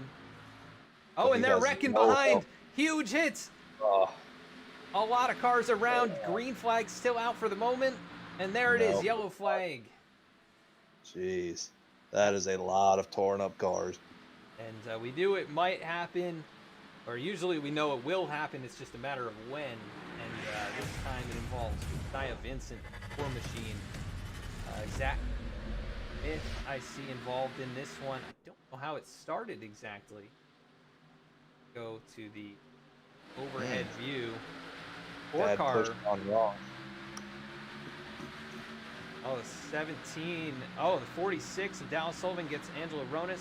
That sends the 1 of Zach Smith down into the field. And I think collected in that also AJ Stravato. 81 of Cody Adkins. How about Eric Hutton slicing his way through? And yeah, AJ Stravato, big hit there. A couple hits. Yeah. That all goes back to that fight for the bottom, you know. It looked like, I don't know that necessarily Alec was sleeping on that start, but I feel like he was just, I mean, he went straight to the bottom once he was clear, and I feel like he was just holding up that lane. And the 17 of Angelo Horonis and whoever was pushing him, go back and look here, but That was the 1? Yeah, the 1, the 17, the 46, those guys all got together. They were ready to go. So, you know, it just goes back to that fight for the bottom, unfortunately, and unfortunately it was one of the more crucial restarts here. Go on board here with Eric Hutton as he worked his way through this. Got into the back of Alan Dice, and then after that, able to drive through it, and he finds himself in 7th position. After just like 2 laps ago, he was, well, I guess it was about 5 laps ago, he was 40 seconds back and you know, 21st or something like that. He is definitely finding his path to the front. Now, Alec Martinez has lost his buddy. Oh, man, I tell you what, I just went back. I went back and watched it from a different perspective. And Brandon Pearl, you talk about 2 close calls that should have ended in disaster. My goodness, he about got taken out twice in that by the same person. If we can go back. And he minimal front end damage. I mean, he's not gonna be able to lead probably, but man, that was nuts. But it's crunch time, you know. Got to start making stuff happen. You can't be waiting on people to, you know, jump down or sleeping on the start or whatever the case was there. But you know, still 10 to go. You know, at the same time, you gotta manage that aggression and patience level. You know, but. Oh my goodness, yeah, I'm just looking back at Brandon Pearl, Alan Dice getting into Jeremiah Vincent. Jeremiah got collected pretty heavily in this one, and also the 57. As they still sit on pit road, Brandon able to continue on. He's 13th. Yeah, that, you know, in all honesty, that 4-tire stop is what put him in this situation. Right. Yep. I think he would have been the one to beat had he just taken fuel only. And he, if not the one to beat, he would have gotten at least a top 5, I think.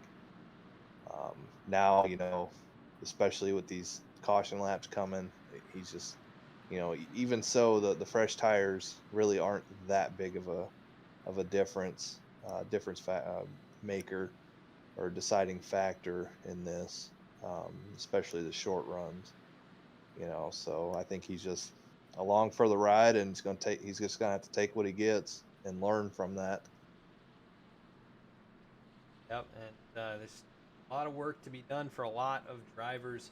Take a quick look at where the playoff drivers run in the field. Jeremy Miller out in front, less than 10 to go. He's right where he needs to be.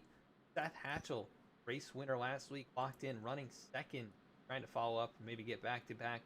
Keith Mayato, his teammate right there in third, another playoff driver trying to get a victory. Alec Martinez runs in fourth. Top 4 are playoff drivers down here in crunch time. Angelo Ronas has worked his way up to 8th. He's got quite a bit of rear end damage, but see if that affects him. Anthony Pelican, who went around there 2 cautions ago now, he rides in 12th. Looking for the next one, that's going to be AJ Stravato, riding in 8th position. That car is beat up on all 4 corners. And we've got that car out of the race in 7th. Get any bonus points either, didn't lead any laps or anything like that. So this is a huge hit for him, especially if Jeremy Miller wins. Could very well put that car on the outside looking in going into next week. What a change. Yeah, what a change of fortune that would be. Yeah, I don't know. I'm obviously, my first pick didn't work out. My second pick here, hopefully I don't give you too much bad luck here, Jeremy. But yeah, you're sitting in the catbird seat now. It's going to be all about getting the restart of your season here. To be able to hold that and maintain that lead until that lap 100 mark. But it's got a beautiful car up front. I'm loving it, and let's see if he can close out this deal here. Sure. And we're getting a report from Zach Smith that he went to shift for second and third, and it got stuck in neutral, and so that's what caused that issue on the start. That backup seemed. That's where Dallas Sullivan got into the back of Angelo, who then got in the back of him. Yeah. On from there.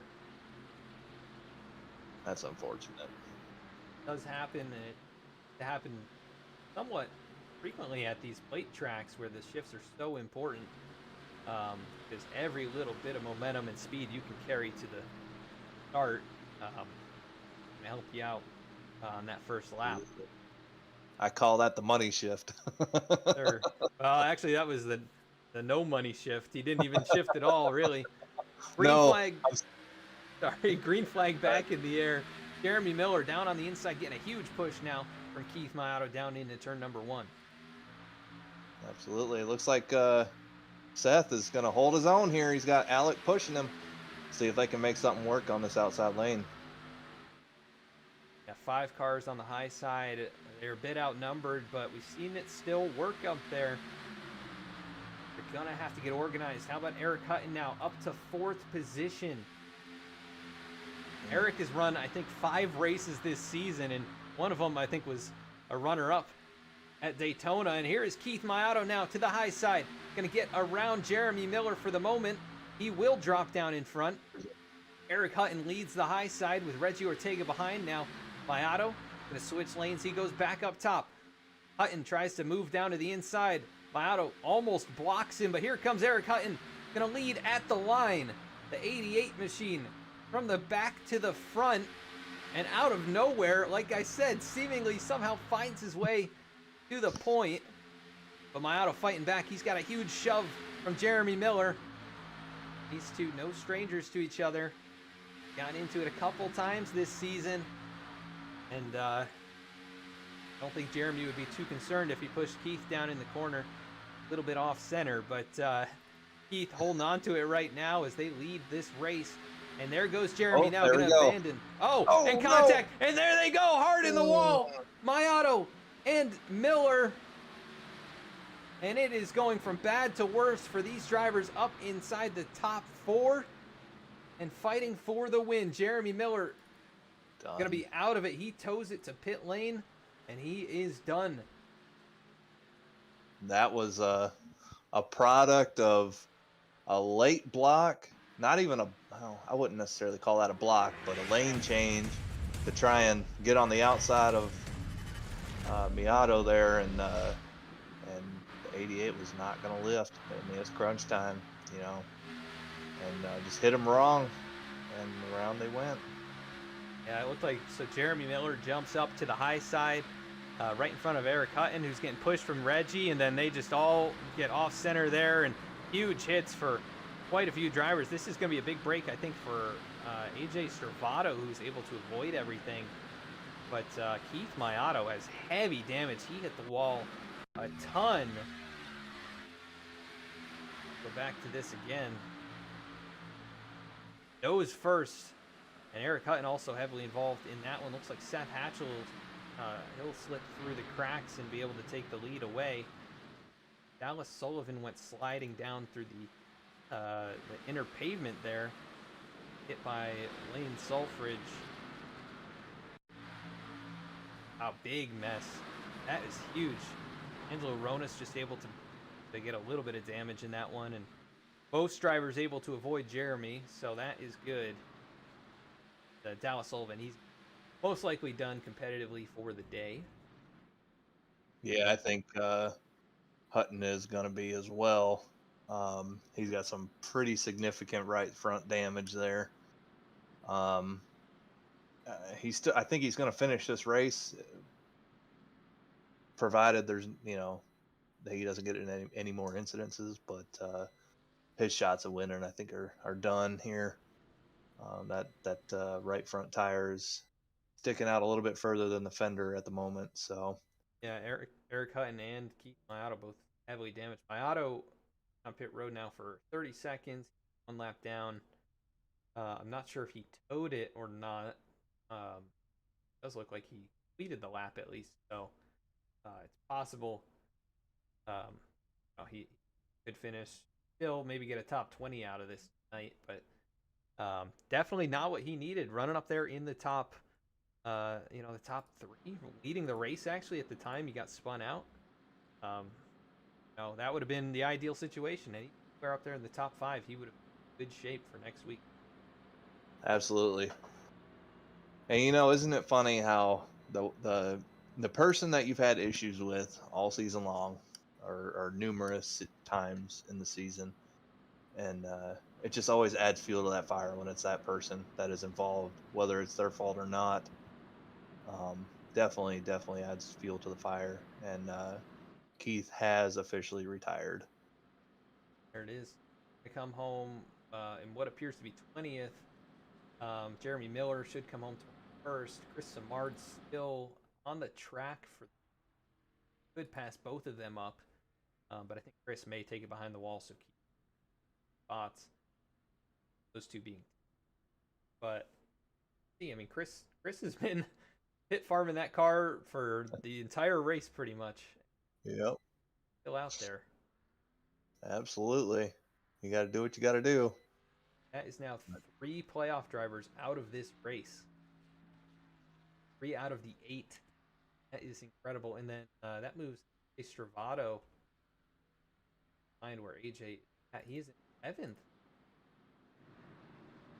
So it went from bad to worse to just fine. Yep. That's why you just, if it can still drive, you don't quit. Any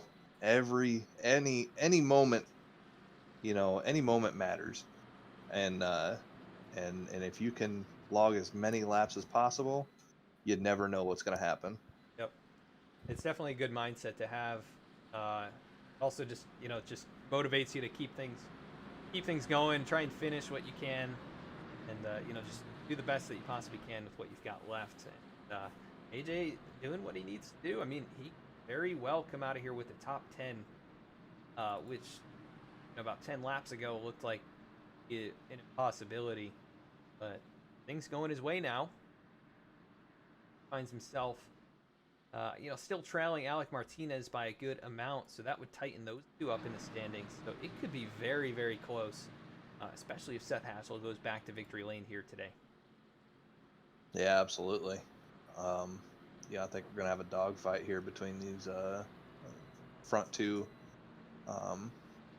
and it's gonna be who can get the best launch and the most help on this restart here.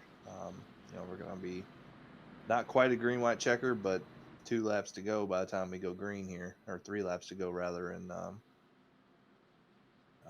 It's crunch. If it wasn't crunch time before, it is now for sure. It's super crunch time now. The 51 of Bradley Wilson, we've seen how good he can push. Now he is behind 8 of Seth Hatchell, so pretty much undamaged race car in that 51. And then you see Reggie Ortega up high. He's got a ton of nose damage, and I think that is going to affect him.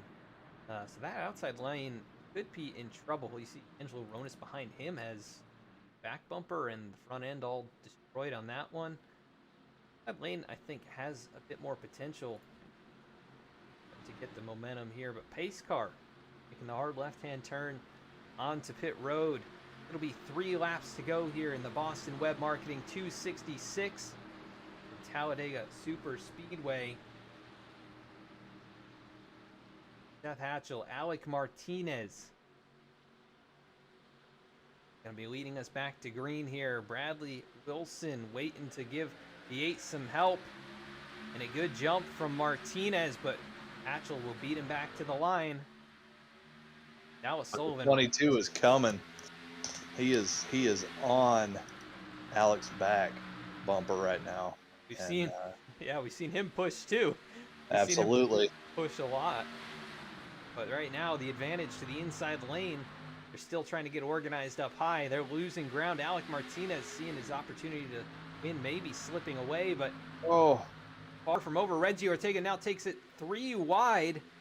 And here comes AJ Stravato back up towards the top 5. 6th position. Seth Hatchell continuing to lead. Bradley Wilson right there at 2nd. Anthony Pelican, we cannot count him out. He is a playoff driver. He might be in the best position right here in 3rd. Could get a run off of those top 2 who have pulled away now by 0.3 of a second. Absolutely. And Bradley Wilson shoving the 8 car like there's no tomorrow. 2 laps to go. They continue to pull away now. It's almost a half second. It is. And the tandem draft working well as Hatchell just driving away. And there's another 2 or 3 tandems behind them. Now you watch. The 51, he's going to make his move on the backstretch. I'm calling it. He's going to make his move on the backstretch. He's pushed him out this far. Got a little bit separated there, but it's probably to either cool it down or get a run on him. And here comes Anthony Pelican with Joshua Abbey. Remember Joshua, he won at Daytona 2 or 3 seasons ago now. Here comes Cody Atkins going to look to the high side. White flag in the air. We've got 7 cars under a blanket. And Seth Hatchell leads, going for 2 in a row. And Bradley Wilson all over him. Will the Shenandoah Shine Machines tag team here? There goes the 51. Block. And Hatchell throws 2 blocks. Man. And the 51 jumps to the high side. He's got a teammate. Here comes Anthony Pelican. He has no help out front right now. No help on the high side, like you said.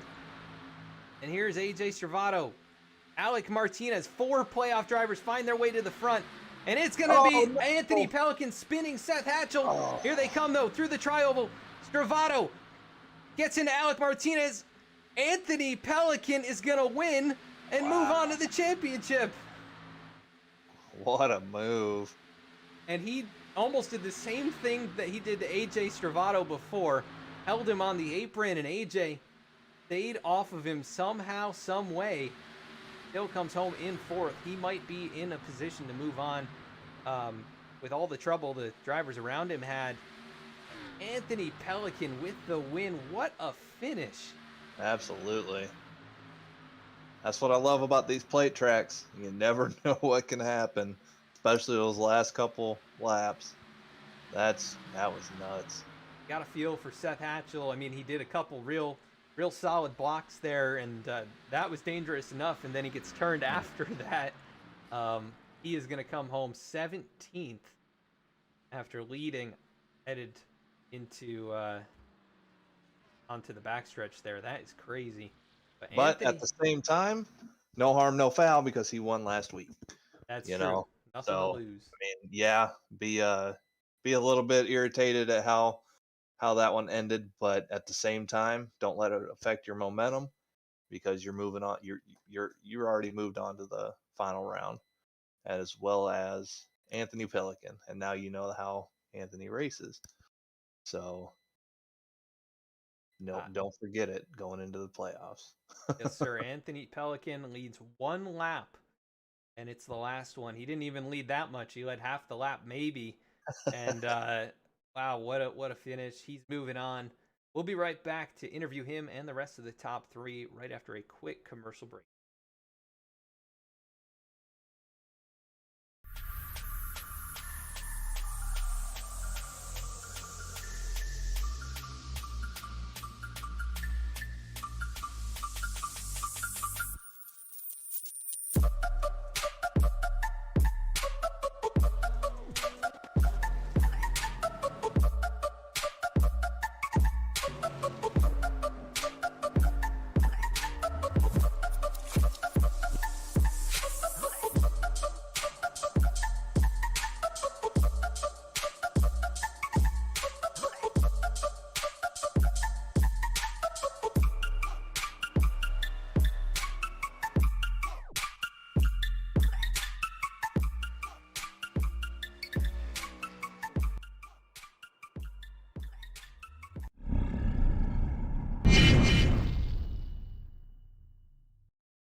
Boston Web Marketing is New England's largest full-service web marketing company specializing in SEO, SEM, website design, social media management, reputation management, and more. Founded in 2009, we have rapidly expanded and are able to service small to large clients nationally as well as worldwide. We are a long-standing Google partner with a large team of SEO specialists, certified AdWords professionals, web designers, social media experts, and web marketing gurus. Our team provides excellent, knowledgeable, and highly effective web marketing services. Contact us today to get started. 617-676-8109. www.getfoundquick.com.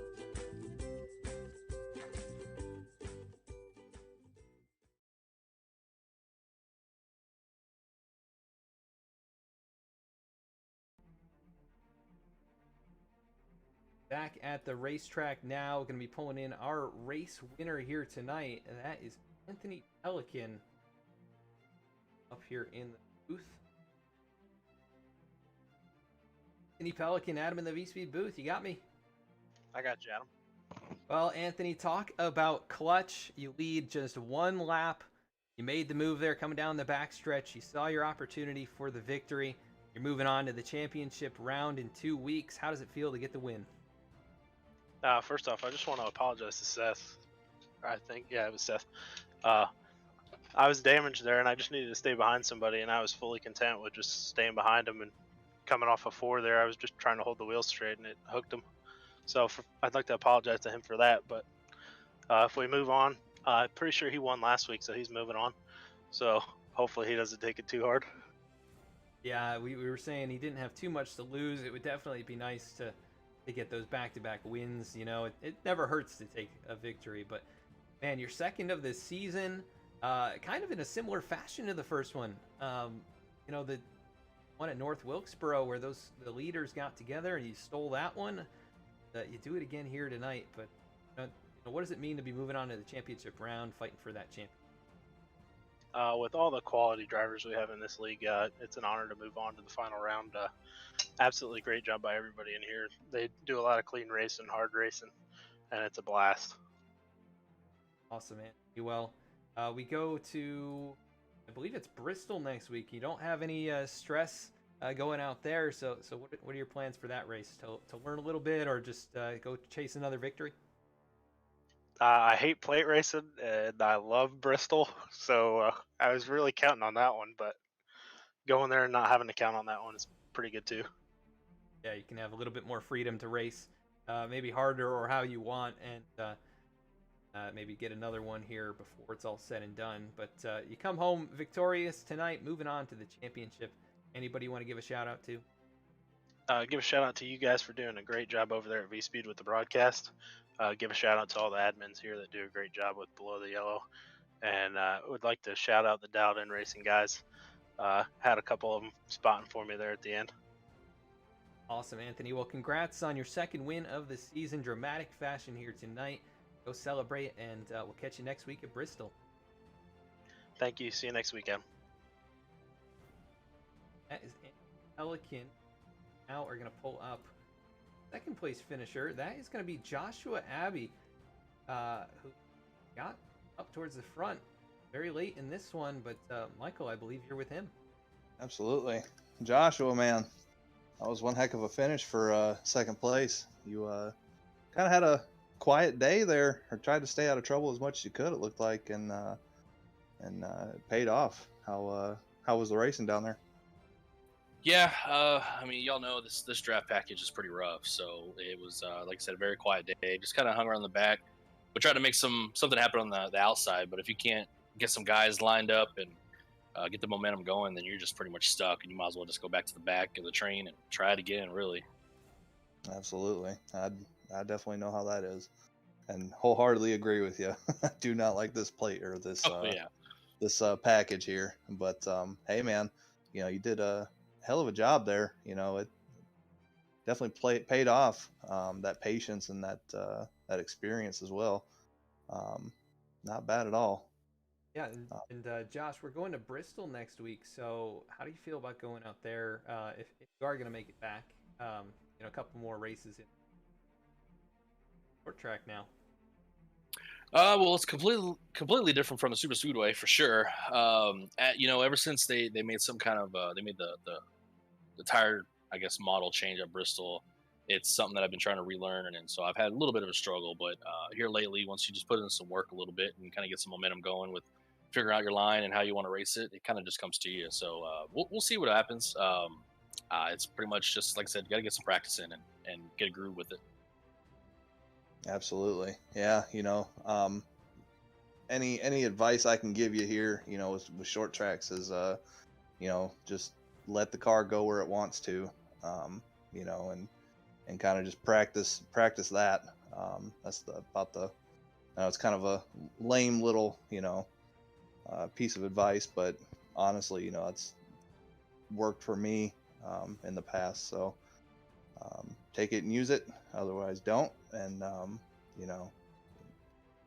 everybody's different, but yeah, man. Otherwise, hell of a job tonight. Is there anybody you want to give a shout out to? Oh, absolutely. It's been a while since I've been able to talk with y'all, especially Adam. I've watched V Speed, regardless of whatever you're broadcasting, and you always do a hell of a job. So, quick shout out to you for always doing a broadcast, Adam, and Overstreet. Glad I didn't know there was two guys in the booth, to be totally honest with you. And I was like, wait a second, I thought I heard a second voice about some races there. I'm like, okay, cool. We got two guys in the booth, but it was tonight was fun. I got to give big shout out to teammate Sharon O'Shine. I got these kids. They've been working hard. I put them in a really tough league to learn, and they've been able to do that and progress slowly and have fun at the same time. But yeah, definitely ShadowShine.co. If you ever want to get some great iRacing merch, definitely go to the website there. Elite Performance Industries for your iRacing setups. They're really fast. By all means, hit the website. Tell Tyler that Josh sent you. 79 Designs, Quest Tech Position, Primetime Sports Talk, MartinSports906.com. If you want some great iRacing gloves, Martin Sports is the place to go to. And then, like I said, broadcast, Adam putting this on, Nick putting the league on. And then at the end of the day, whenever I get a chance to, I got to thank the wife. Happy wife, happy life. Just we do this. So, got to thank her. Love her to death. Absolutely, man. Well, we look forward to seeing you next week. All right. Y'all have a good night. You All too. right, Josh, catch you later. All right, man. Bye. All right, Joshua Abbey, second place finisher. That's his first podium finish interview since win at Daytona a couple seasons back. So good job getting back up on it here at Talladega. Third place tonight is going to be teammate Bradley. Bradley, Adam in the V booth, you got me. Yes, sir. Well, Bradley, you were right up there in the mix for a lot of this race. You were pushing 00 there, Brandon, for quite a bit of it, and you find your way back up here in the third place at the end of it. Crazy finish there at the end. Give us your view on how things went down and overall your night. There at the end on the 3-lap run, I was going to try to push him until last lap and try to make a move myself, but the water temp had something to do with it, and everyone caught up there at the end, and hoping Anthony was going to go with me, but he pushed, and then all hell broke loose in the front stretch and somehow brought it home P3.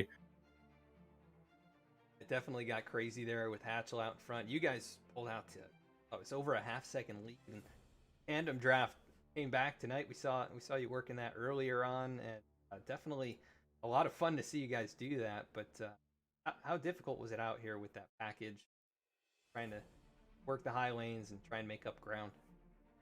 Yeah, it's pretty difficult, but you really got to trust the car in front of you to hold the line, and the car in front of you's got to trust you not to wreck them, because you got to be full throttle and straight pushing them for multiple laps straight and just try not to blow. And that's what me and Brandon Pearl did the first 5 laps of the race, and we somehow made it up front. I think with all the checkups, it kind of worked out in our favor. Yeah, you guys put on a heck of a show when we thought it was just single file for all of stage 1. You guys drove up there and made an incredible pass. So definitely a great job out here tonight. We go to Bristol next week. Completely different racing, but kind of similar in some ways, right next to everybody else. How do you feel about going out there? Usually don't have the best luck at Bristol. Usually end up in the garage about 100 laps down, so we'll definitely see what we can do next week. Yeah, and we'll definitely follow you along in that one. Second or third top 5 of the season. You definitely had some great speed so far this year, and finally able to capitalize on it here at Talladega. Third place. Anybody you want to give a shout out to? My sponsor, Shenandoah Shine, Martin Sports 906, Elite Performance Industries, Abbey Racing Esports are putting me in this. It's been a lot of fun. White Knuckle Esports, you for broadcasting. It's always fun to go back and watch the race afterwards and miss the parts that you didn't see in the race. And just don't buy anything from GTR simulators. They don't really help you out that much. That's what the hood decal is. We've been Yes, wondering sir. about that. But anyways, Bradley, great job here tonight. Wait home with the podium, and catch you next week. All right, thank you. You too. Bradley Wilson, third place finisher. Once again, your race winner tonight, Anthony Pelican, able to get that clutch win, move on to the round. Take a look at the rest of our results. Race recapped. 4 total cautions, 14 lead changes, and the last one coming there on the last lap. And Pelican race win. He Joshua Abbey to the line by just under 0.2 of a second. Josh, first victory in quite some time. That is the second for Pelican. Bradley Wilson will finish third. AJ Stravato finished very solid fourth after his night was looking like it was going to be a lost cause. Cody Adkins fifth. Alec Martinez solidly in sixth. Jordan Shepler seventh. Jeremiah Vincent ninth. And Miles 11th here was Brandon Pearl. 12th, Robert Gilmore. 13th, Reggie Ortega. 14th, Angelo Ronas. Alan Dice. 16th, Fulford Ashel home in 17th. Dallas Sullivan. Eric Hutton. 19th. Mayato rounds out the top 20. A interesting time in the point. Jeremy Miller finishes 21st. Going to be in a must-win situation next week. Chris Simard finished second. Zach Smith 23rd. Nick Gardner 24th. Eric Lambert 25th. Alex Pelican 26th. Zach Carr 27th. Garrett Wolfenbarger 28th. Manueli takes it home 29th. Out of this race early on, 29 drivers in this one, and we had a total of 17 on the lead lap. So really a very strong performance by most of this field. Very exciting race. Michael, any last thoughts or comments on tonight? Yeah, throw everything out that I knew out the window. They put on a heck of a show. I can only imagine what next week at Bristol is going to be like.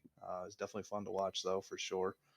I mean, just from what I've gathered, there's a little bit of heated tempers right now from a few people, but see if that carries over into next week.